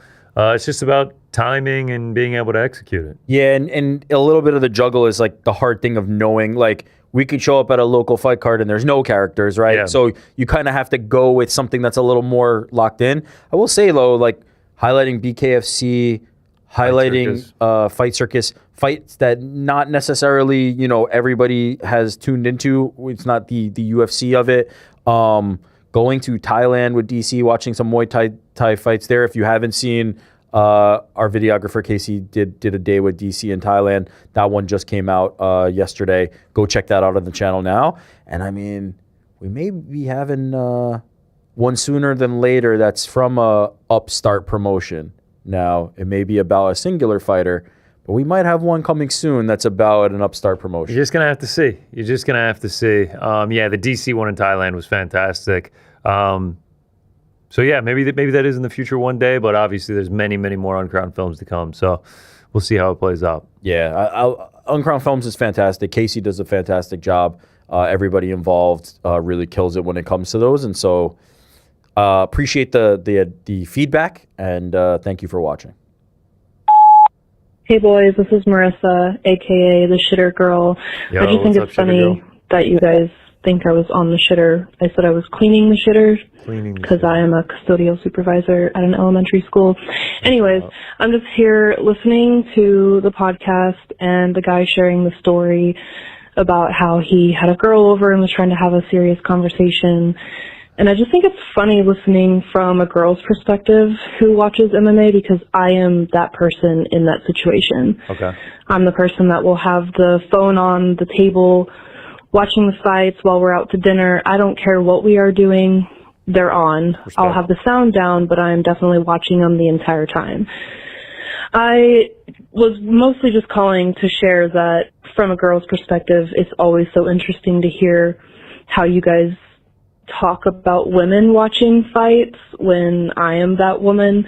I have 0 friends that watch the fights with me, but I watch them every single Saturday, early prelims all the way to the end. I've been doing this for years at this point. Respect. I don't know. It's just interesting, but just wanted to share that. Have a great day. We appreciate it. Obviously, you are a rare breed, as you pointed out. You have no friends that do it with you. But shout out to the DGen women out there that are on the phone, ignoring social interactions, doing what we all do. Prelims to post-limbs, baby. Keep doing what you're doing. Shout out. Not on the shitter. Clarification. Just cleaning it, not sitting on it. But yeah, shout out to you. Yo, boys in the back. It's Jimmer. Jim, sound a little I was just sick. listening to this week's episode. And, Rick. Yes. I get your logic, bro, but 165? What are we talking about, man? Like, you really think that Ilya going for a third belt isn't more exciting than 165? I mean, come on. Like, it's not a trinket. It's a third belt. It'll be the first time that it's ever happened. But, I mean, I do get what you're saying. It's a huge fight, and, like, either way we can get it, I want to watch it. But if I had the choice between watching Ilya go for a third belt or watching them fight for fucking nothing at 165, I'm definitely taking the third belt. But anyways, love you guys. Love you. Deuce. Shout out, Jimmer. Hope you get better soon, brother. Yeah, I'm with you. I want to see the third belt. Listen. Be clear. The reason I said that is because I don't want to see Ilya have to give up his belt to get that belt. That is, be very clear about this. I don't want to see Ilya Topuria have to give up the lightweight title. That's my only concern. Potentially getting a third belt, that's cool, but that's only for Ilya, right? What does Islam have to gain in that scenario? And also, I want Islam to suffer a little bit. I want him to have to cut down to 65. I don't want him to be at 70. I want him to have to cut a little bit of weight, and Ilya not to have to go up in as much weight. So, listen, I'm just using logic here. I'm just trying to be a logical man. I get that everyone wants to see Ilya take an attempt at the third belt. I'm okay with that, but not at the expense of stripping our lightweight champion who just got his belt. That's all. But it seems like we don't have to worry about that. Earlier in the show, we had Islam Makhachev saying it won't be him and Ilya at the White House, so we can push that off for another time. What's up, boys? It's Ben, a fellow IBS sufferer. So we've heard Ariel's story about his blowout in Egypt. Let's hear some stories from the boys. I know GC has some war stories. He's definitely nuked a few biffies in his day. Recently we found out Frank's habit of dropping some heinous mud pies at every restaurant. And then Iron Stomach Rick, he must be dropping a behemoth once every 3 to 5 business days. So let's hear him, boys. That's an all-time call. We are becoming way too much of a dedicated shit podcast. Every conversation about the bathroom. I guess that's what we're becoming here. We're just the boys in the bathroom is what we're going to change the name to soon. Yeah, I mean, the Frank thing, we don't want to speak too much on it, but it's essentially every single fight feast. He sits down, he orders a coffee, and he immediately runs to the bathroom to single stall, whatever it may be. I feel like not at Javelina. Was that out of respect? Didn't get a coffee. Man, I was in that shitter most of the time. Oh, okay. No, I feel like when we're doing fight feasts, we're also looking for the review of the bathroom. Do we want to have Frank's bathroom shitter review? I mean, some of them are very inconveniently placed. So, like, sir, you got to get out and go around the corner. I'm like, you know what? I'll hold this. It's the best. I mean, in terms of stories, I don't know. There's too many to count. There's too many to count. Emergencies, having to go, stopping the momentum of a road trip, XYZ. You're catching me off guard here. I need to really sit and organize my thoughts. I might have not been able to even stop the momentum of the road trip. There might have been one where I was. That end of the road trip was a dicey situation. Which road trip? Just, I was a kid. I was at summer camp. We were on a road trip, and there was no pulling over. And so, like, the last little bit of that ride. Yeah, I mean, they're prairie dogging and praying. There's nothing worse than being stuck without a bathroom and you have to go so bad. I mean, yeah, there were some summer camp stories where, like, you're running across camp and you gotta get back to the bathroom, and it's a rough setup, and yeah, Yeah, too many to count. I got to think of one, and then I can tell you. We got to have some at the ready based on how much. Yeah, I know. I got to get some ready. There's definitely been some farts that I shouldn't have trusted. Yeah, I mean, it happens. It happens. It's tough. I saw a video the other day of a guy on TikTok who's laying back, like eating Taco Bell or some shit in his car, and then thinks he farts and then shits himself. But like, why would you post it? I have no idea. Like that's a delete. That's an instantaneous. Why would you film yourself eating Taco Bell? Is that the clout you want, though, Frank? I mean, look. Some of us Maybe he'll kiss be our on mom's back. ass and become legendary. Maybe he'll be the first guest on Frank's bathroom reviews. That guy can join you. I've been taking psyllium husks for fiber, and that keeps you nice and regulated. How's the gout? Just a shit show. Yeah, no, that's what we are. The gout's in order. We're a shit show. Quite literally, we just discuss shit here on the program. It's good. It's great. Hey, what's going on? This is Andrew from Stanford. Was having a debate the other day, and Tiger Woods is someone that's always moved the needle in golf, and now we don't really have that guy in golf. But Conor McGregor was that guy in UFC, and I don't know if we're gonna have another guy like him or someone really just that moves the needle. I guess what I'm wondering is there gonna be a guy in the UFC that we could see being that next Conor McGregor and moving the needle and getting someone who doesn't really even watch UFC to watch UFC or be like, oh, I know who that is. It's like, Tiger Woods, like I said, was like that person. It's like anyone knows who Tiger Woods is. Anyone knows who Conor McGregor is. Who's going to be that next guy in the UFC? Thanks. Be well. Yeah, thanks for the call there, Andy. That's the question. Who's it going to be? We don't know. We have no way to know. And like, the real question is, will there be another one? Like, you look at golf with Tiger Woods, there hasn't been another one since. I think the key to being the next one is the reason Conor McGregor, Tiger Woods, I'll even throw Ronda Rousey into that conversation since she's in the news right now, is they came and did something that had never been done before. That was the key, right? Tiger Woods. Nobody was as good as him from as young an age and able to dominate the tour in the way that he did. It was unbelievable. Conor McGregor. Nobody comes into the sport talking the shit that he talks, backing it up, beating Jose Aldo, going for double champ status. He did things that nobody had ever done. Ronda Rousey. No woman in MMA was as confident as she was, coming in there, snatching people's souls in 15 seconds, consecutive, back to back to back, just dominating people the way she did. Everything has almost been done in MMA, right? We're now talking about triple champ. That would be a new horizon. But somebody's going to have to come in and do something that hasn't been done before.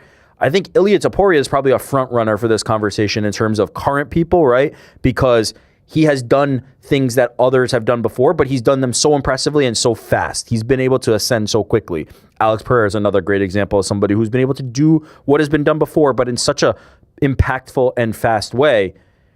Somebody will have to cross that threshold of doing something we've never seen before. That will be the way. But will they have the impact of a guy like a Conor McGregor or a Tiger Woods? I think the media environment, I think the social media aspect is so much more developed now. It's hard to capture the attention of the world in that way. Everything's so fragmented. Everybody can kind of go to what they need. I don't think anybody's going to have the attention of the entire world in the way that they had back then. Yeah. It's so hard. I am with you. It's going to take something to stand out at a level that people haven't seen, that it almost forces them to tune in. I don't think Triple Champ would even do it. You'd have to have this like level of aura and swag and just like draw ability. Like, you just have to get people in. Like, what Scottie Scheffler is doing in golf is like unbelievable. He is so far and away the number one golfer in the world. He's dominant, doing incredible things.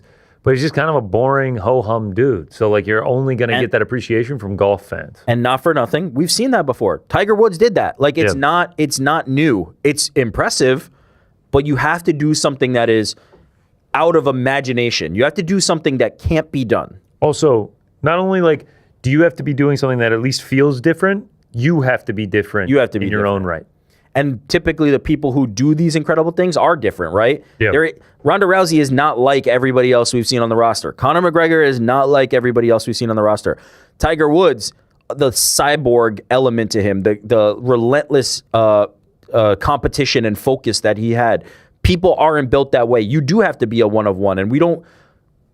They're very easily identifiable. I don't know that we have somebody like that right now. I would say Ilya, as I said, I think is the closest to be able to scratch a level of greatness that like we really haven't seen before. Even Islam Makhachev, who I think is the best fighter in the world, the number one pound for pound. We saw Khabib. He is a version of Khabib. He is a continuation of that camp, that team, those footsteps.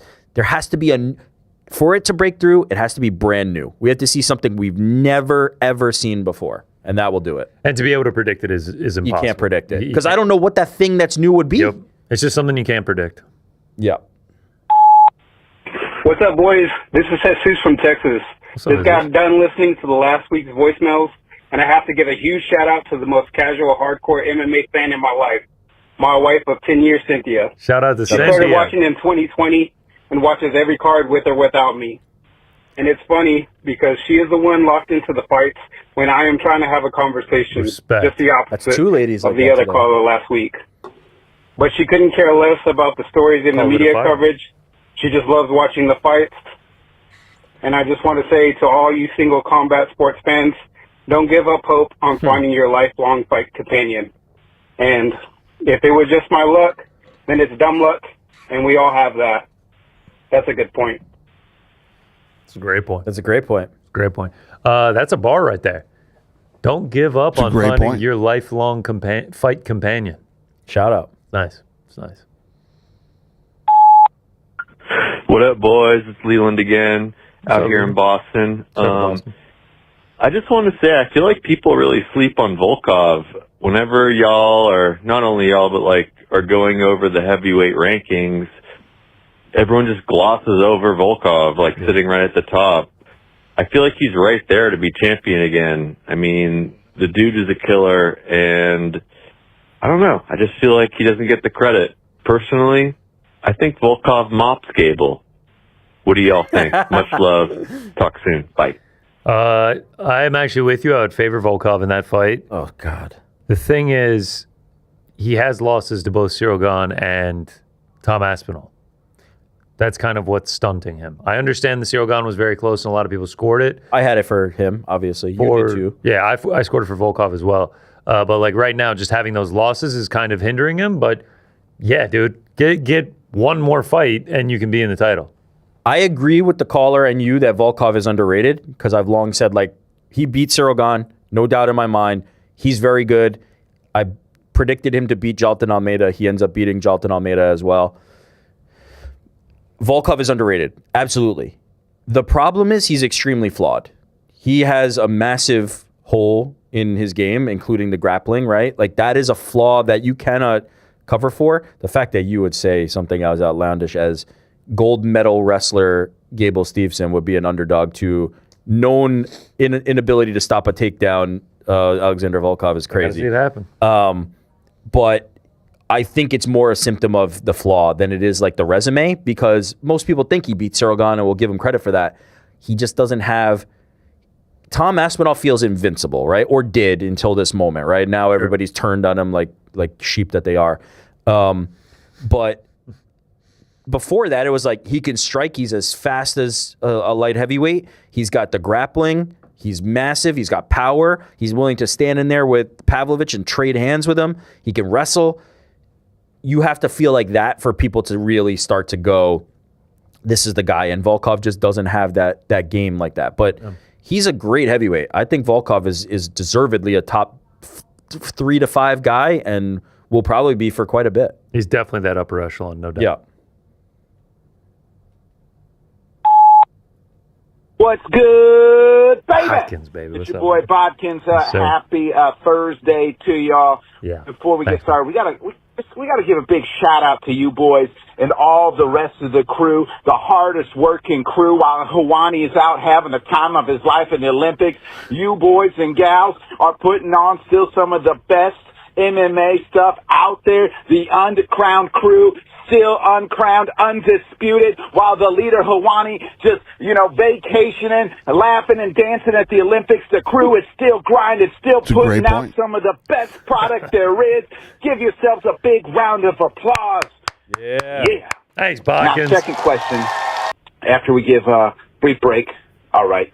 Hopefully you gave yourself a round of applause. Yeah, of course. My second question here is, if there was an Olympic event that you personally could at least, you get a year to train, that you could finish, we'll say top 10. I'm not going to say medal because, like, that's lifelong stuff. But if I gave you a year to train, what sport do you feel like in the Olympics, winter or summer, that you could finish top 10? Or is there a sport the whole uncrowned team could finish top 10 if we gave them a year off to just specifically train?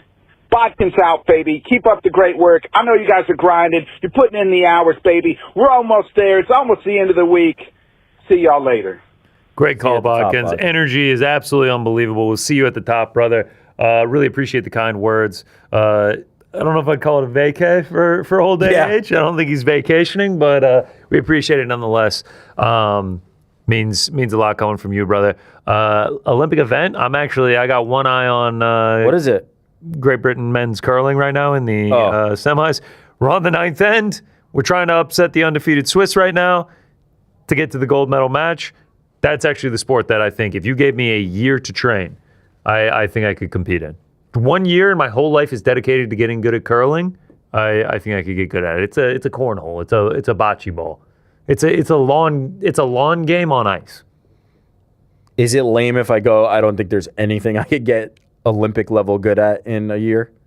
I have to pick something, but I don't. What's the least athletic? Is it curling? Curling's up there. Don't they do walking? No, but those walkers are probably flying. Yeah, they're probably. If I dedicated a whole year, I could maybe finish top 10, like represent USA in like a medium length cross country skiing. And I'm saying that right now, and like it would take me 2 times practicing and being like, fuck no, I can't do this. Haven't you never skied before? Yeah, but it's not real skiing. Oh, what is it? You're like running on skis. The cross country is like the That's the one where the guy went uphill in that crazy ass clip. Everyone's going crazy on that. His name is, I bet on him, the Jonas. He's like now the second most gold medals in Olympic history beyond Michael Phelps. Wow, really? Yeah, he's a legend. Holy shit. What an accomplishment. Jonas Hasflot Kleibo. Yeah. Second most 10 gold medals. Wow, fuck. 10 gold medals. Yeah, the Norwegians are goated when it comes to the Winter Olympics. They're insane. They dominate the cross country skiing. So yeah, send me to Oslo 2-3 years and forget, and I'll be a sick cross country skier. Maybe if I train for the Marks, the sharpshooter one, what's the one that was I viral? can see you. You kind of look like the guy too. Yeah. I don't mind that. With all due respect to the Olympians, though, we couldn't compete with any of them. They're all incredible athletes. Yeah. Breakdancing. That's for you, Jordan? Are they keeping that I up? mean, Ray Gun did it. We could do it. Are they doing that for real? I have no idea. They took it off, I thought. Yeah, fuck that shit, bro. I'm not about that. Hey, Uncrowned team. This is William from Minneapolis, St. Paul. What's up, Bill? Question for the parents of the pod. Ariel's busy with the Olympic level journalism, so this one's for the woke front bench in New York Rick. GC will stick around back when the time comes. Still love you, though. Shout out to the bald-bearded 1993 cancer babies. Okay.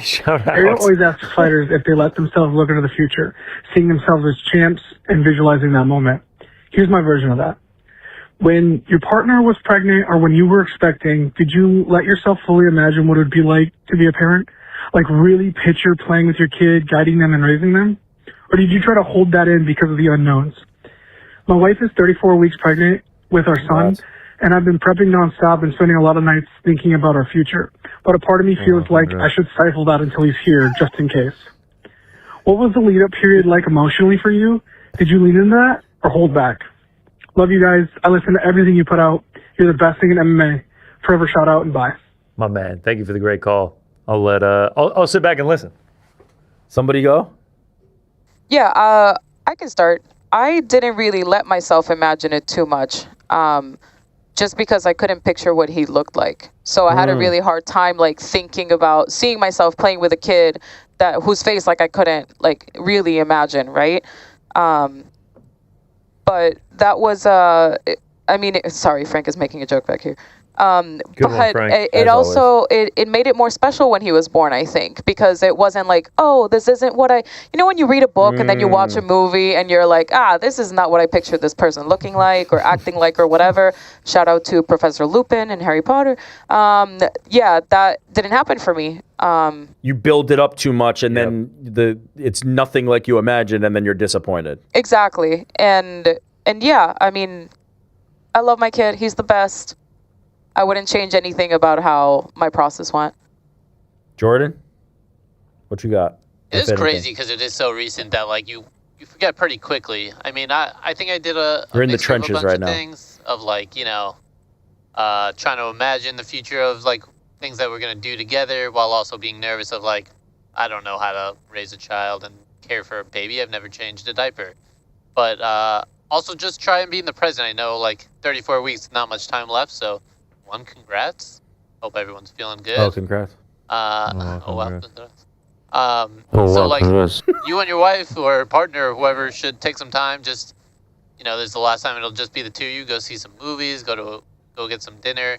Because once that baby comes, not a lot of sleep. Enjoy your life now is what you're saying.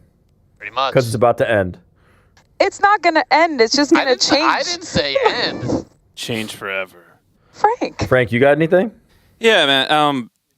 Just hold on because like you hit the ground running and then the time goes by so quickly. Like I have one of the older kids now and damn, like I could just remember when he was just inside his mom's stomach and all I knew about him is that he liked to kick and then he was a toddler and he liked to get into things and now it's, hey, you gonna get some money to go visit my girlfriend. It's like, all right, what happened to the you need a diaper change and now it's I'm bailing you out of problems, so just hang on tight, buckle up and be a good friend. I thought the I'm bailing you out of was going to be something else other than problems. You can bail people out of other situations. Be a good friend. Jail. I wouldn't be afraid. Federal fucking prison. I wouldn't be afraid to think about it. It sounded like you were essentially saying like, who knows what something could go wrong. You don't know what the future holds.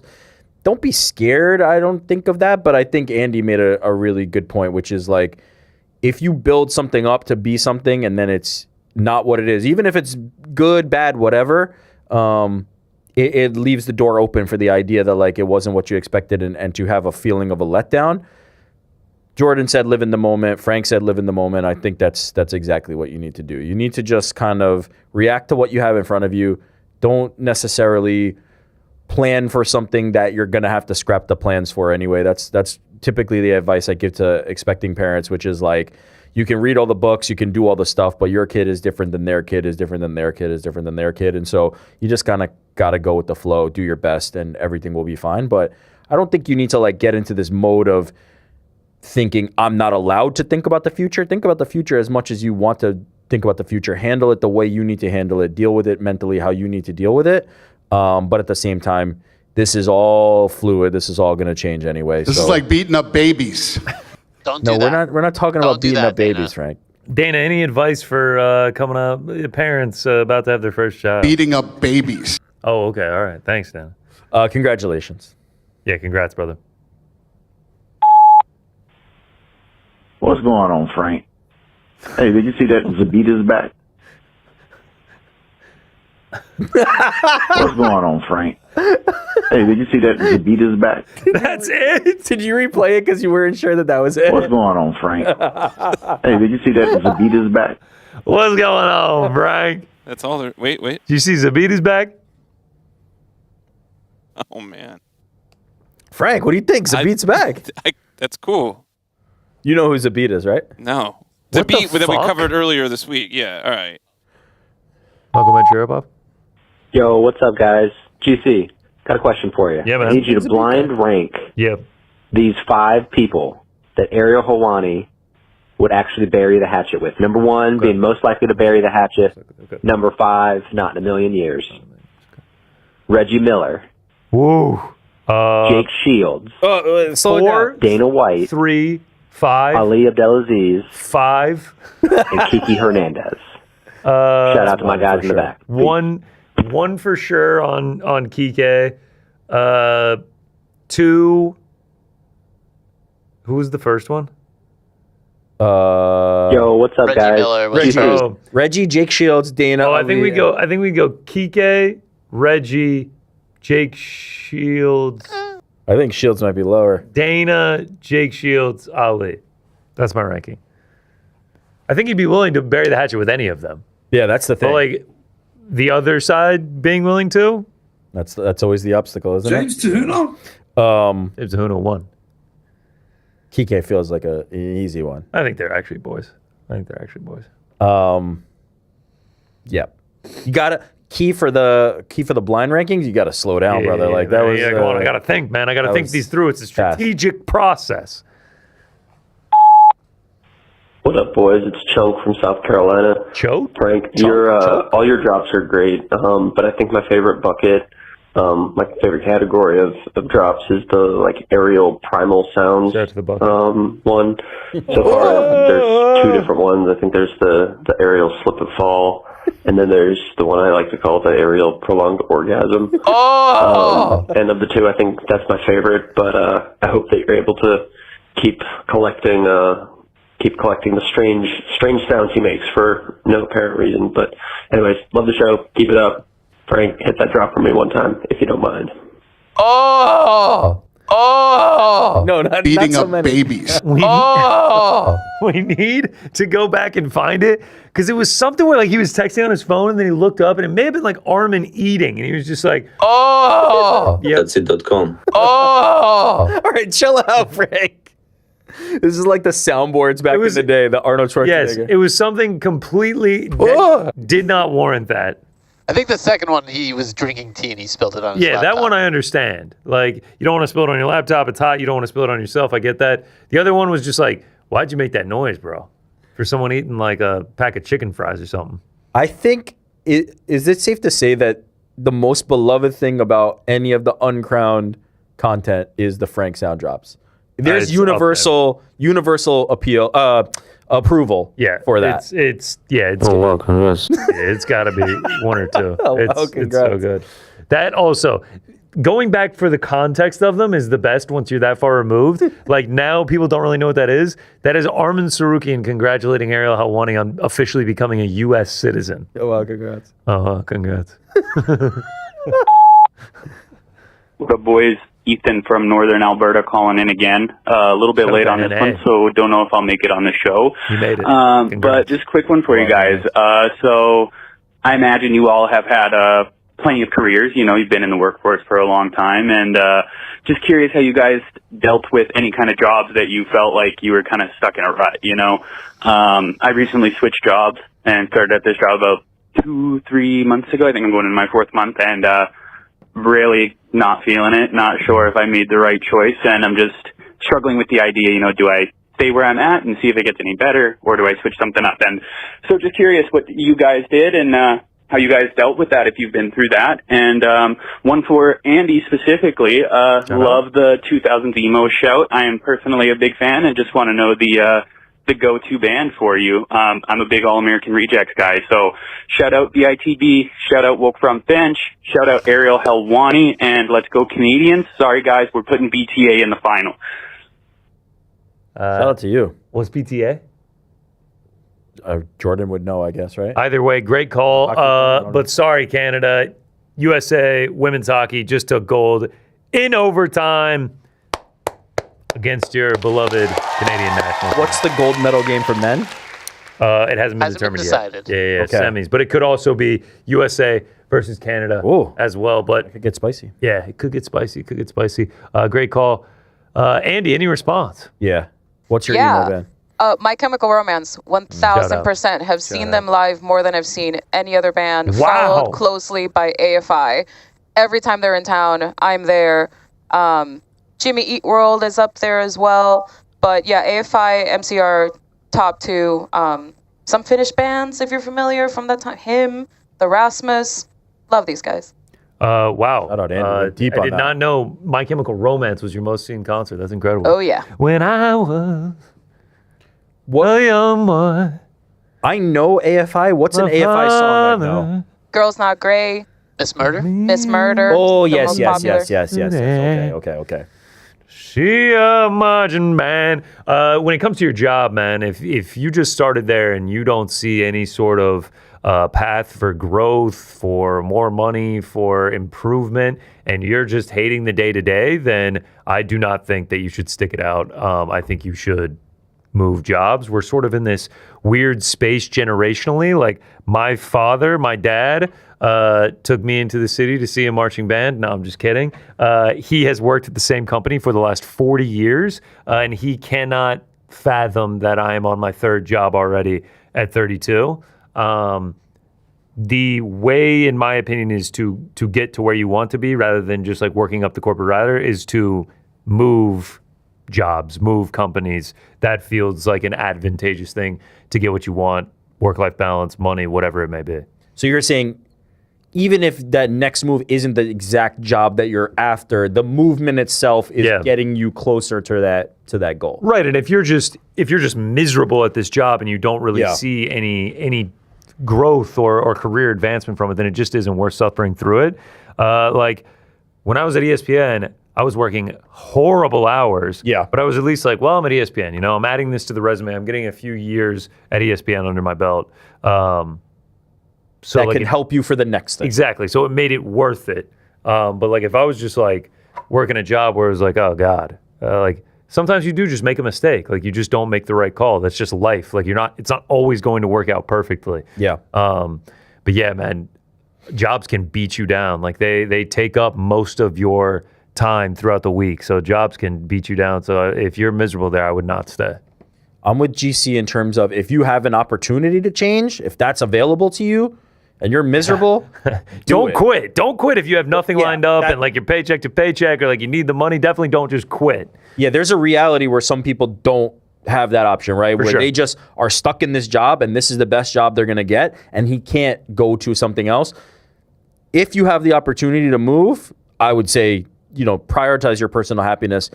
Unless, like GC said, like this is if you have to stick it out in this job because it will help you get to that other step, then maybe you can consider sticking it out, right? If this is a thing that's going to help you launch into that next one, maybe consider sticking it out. If not, try to move if you can. Alternatively, I'm going to go back to the buckets that got me roasted many moons ago. But if the job is not the thing that's fulfilling you right now, and very clearly it's not, look elsewhere, right? Like if you can find ways in your personal life to increase your happiness, focus on that. Let the job be the job. Do it. Get your money. Allow it to give you the financial freedom and mobility to do those other things. But focus on your relationships. Focus on the time you're spending with people. Focus on hobbies. Focus on any of those other things outside of the job. And as long as you are working toward becoming a happier person and a more fulfilled person in those other things, the burden of having that job that's not fulfilling you is going to be lessened by in a major way. And just stick it out as long as you can until the next opportunity comes. But I really believe in that happiness being spread into those different categories, and you have to enhance those other ones so that you don't fall into a bad spot. Yeah, that's it.com. Great. That is a great point by you. If you are going to stick it out, try not to take it so seriously and don't make it the sole focus of your life and focus on other things to be happy. If your whole mentality or whole thought process is like this fucking dead end job, hate it, sucks, and that's all you're focused on, you're going to be a miserable person. And jobs can make you miserable. There's no way out of And there that. are jobs when you genuinely like being around your coworkers. So try to find one of those. Yeah, wish I had one of those. Wow. Just kidding. I take back one. Love y'all. Love y'all. Also, the self-awareness on the buckets, Rick. The buckets. You got to have the buckets. And last career, family. Hey, boys in the back. This is Sucker Free from Houston. What's up, Sucker Love the Free? show. Houston. Love the community. This message may be long, but I feel it's important. I wanted to talk about Asian representation amongst the MMA community. Interesting. There's one person I feel we need to highlight that doesn't get enough credit. Is it Zhang Weili? The first Chinese fighter to earn a UFC title? What an incredible feat. Is it Joshua Van, current flyweight champ, first Asian male champ? Also incredible. Is it Kyoji Hiroguchi? Gosh, what a resurgence this man has had the past few months. No, none of the above. We should be highlighting one, Eric Never Sick Rick Jackman. Hear me out. Let me lay out a couple of quick points. Who called in? First Is this your That's brother-in-law? the thing. He's learning some Mandarin, maybe via Duolingo. I'm not sure. But learning a foreign language from any culture deserves props. Anyway, 你的中文很好. Thanks, Rick. Point number 2. Asians value efficiency.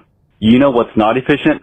Giving a mystical ring to the most meek races of Middle Earth and taking 3 movies to destroy it. In a world of swift horses and giant flying eagles, I understand why this movie series wouldn't appeal to Rick. Come on now. Also, Magic the Gathering is a game of resource management. Oh, fuck. It demands efficiency skills. On top of that, dude apparently plays in the subway, on the way home, on the way to work. This is our best call ever. Perhaps even at work. All right, last point. His pound-for-pound takes are appreciated. For best fight scenes, he shouts out guys like Tony Jaa. It's a paid For actor. food, he shouts out Japanese-style 7-Elevens in Hawaii. He recommends K-Town hole-in-the-wall spots for food. Because he's a Rick hipster. demonstrates there's some level of Asian influence in his day-to-day life, and it does not go unnoticed. Therefore, the Asian delegation is proud to select Eric Jackman. This is fucking crazy. Welcome, brother.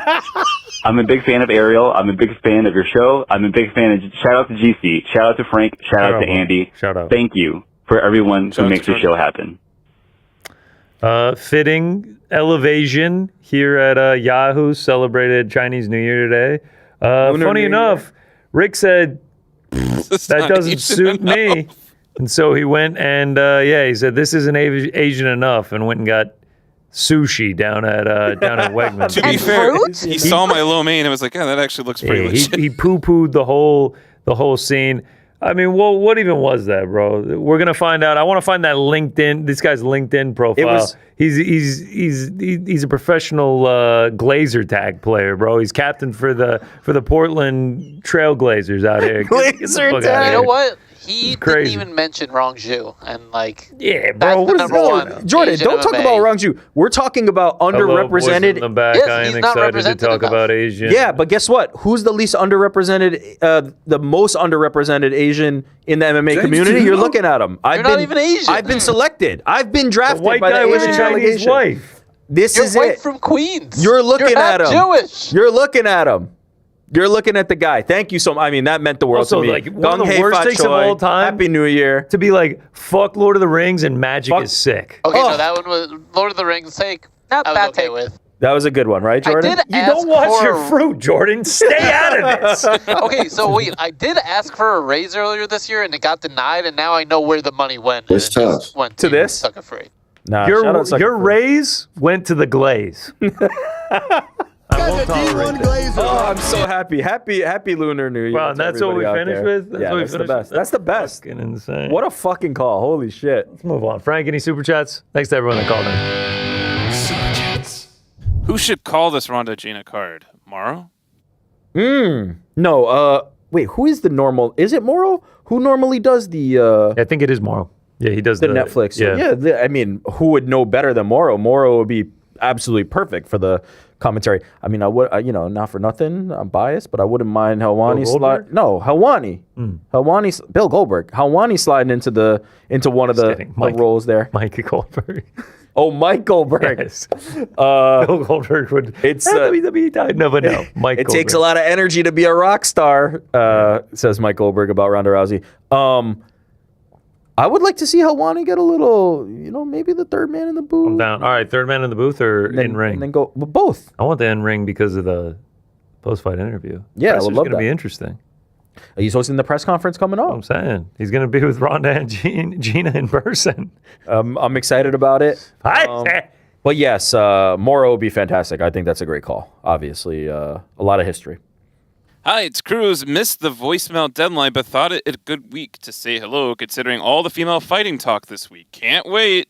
I feel like this is the show of, we're the boys in the back, but I feel like the ladies represent on this show a lot. We got so many voicemails from ladies. We get constant chat messages from the ladies. Keep them coming, girls. Keep them coming. Yeah, hell yeah. Keep them coming. We love to hear from you. We not only want our diversity with Asian representation by New York fucking Rick. I'm gonna get drafted by the women next week. Oh yeah, we also want our. Oh wow, The women are taking me in too. You don't like Lord of the Rings. I feel like that's part of the All right, qualifications. fine. Stay tuned. Next week, New York Rick becomes a woman. My man. By draft. Via draft. We're not teasing an uncrowned film on a surgery or anything. We're talking about me being drafted. What's next? Shout to the boys in the back, GC, New York Rick, Andy, Jordan, and Frank the Man. What was the last call out by a fighter that the UFC actually honored? Feels like the UFC not caring much about call outs. PD protesting the reinstatement of PT. Okay, fair enough. We'll take that into advisement. We'll consider welcoming PT back. We'll see. Not a foregone conclusion. I feel like some of the call-outs still work. I don't know like what's the last one that was like a definitive one. Most of the time these days, I feel like the call-outs are more realistic. So they do tend to work, no? Yeah. I mean, like, I guess like Horiguchi's isn't going to work. Yeah, but like if you're Nasruddin and you're like, I have to fight Hamzat next, like you probably will. It might not work. Ian Machado Gary calls out Islam, I have to be next, and he probably will. Most of the time, people are reasonable. We don't really get like the most off the wall call out for me in recent memory was the Joaquin Buckley Conor McGregor, which he was never going to get, and of course he didn't. And so I don't know. Most people, I feel like the conversion rate on the call out is actually high, not low. Yeah, that one. I don't know. I feel like maybe 50-50. It's true. Everybody does call for a title shot, even if you're like the number 5 guy. And like maybe it's not as high. Yeah, I mean it's a fair point. I don't know, but we've seen some successful ones. Lawrence Fishburne as Captain Miller in Event Horizon. Okay, shout out, Frank. I considered putting Event Horizon. Did we both fuck up? No, man. I mean, there's just so many good ones, and while he is good, I had to go with Leica. I think my reservation was as I said, I had a rule set for this. I didn't look if Event Horizon starts on Earth. It does, yeah. But that was a key element. But yes, I did consider Event Horizon. Can I just say, nobody mentioned Gravity at all. And I don't remember Sandra Bullock's character's name. Yeah, because she dies. You've proven your point right there, you know? Can't even remember her name. This production on I would have gone Anne Hathaway over Sandra Bullock. Why is that? Because she was better. Just because it's... Okay. This production on Fight Feast is top notch. Keep it up. Thanks, Rick G. We're gonna try. We're working through the kinks on the high production value. The kinks, huh? Lastly, left a great job after 2 days because the exec director was unbearable. Life is too short. Corporations don't care about you. Mm-hmm. Yeah, I agree. Corporations do not care about you. I know, but I feel like I left my job after 2 days is a little bit too quick. Not too quick, but like did you even get to orientation? Not everybody has the opportunity to do that, right? Like it's not like I got in the door and then it's like there's a job custom waiting for you. I don't know 24-inch Dub's story. Like he might have, had some time off and then moved on to something else. But like it's not always the mobility is not always as easy. Oh. Sometimes you're like stuck, and it's a horrible feeling. So, but yeah, I mean, if you have that opportunity, make yourself happy. That's the key to this life. This reminds me of when I was first out of high school, I took a job and they weren't starting for like a month. So I had taken another job and like doing orientation and all that, team building. And I'm like, I'm so out of here because the other job paid more. And finally, after a couple of weeks, like I had to break it to this one person I was working with. And I'm like, yeah, I'm out of here because I got this other job. And she was like, how's that going to look on your resume? Those days are over to GC's point. I think. I'm not putting this shit on my resume. Oh yeah, if you were there that it's short. Like, I was there for 2 honestly. weeks. Yeah. But I think to GC's point, like the days of like I've been at the same company for 40 years is like not even real. Like it's not even realistic. Yeah, I don't think anyone does that anymore. No. Yeah. That was all of them. Nice. All right. Appreciate you guys sending in the super chats. Appreciate you guys sending in the voicemails. I think that's just going to about do it for us. That was a long one. Yeah, almost 3.5 hours of the boys in the bag. This is the third time you got us this week. You're tired of looking at us. Watch the crack this weekend. We're back on Monday. Last week without Ariel while he's still away at the Olympics. Don't forget. Gable Steveson tonight on YouTube. Cage Warriors 200, KSW 115. Boxing. Ryan Garcia's fighting. Clarissa Shields. Wood Warrington 2. UFC Houston. Thank you We'll to John see you next Wood. week. Thanks, John Wood.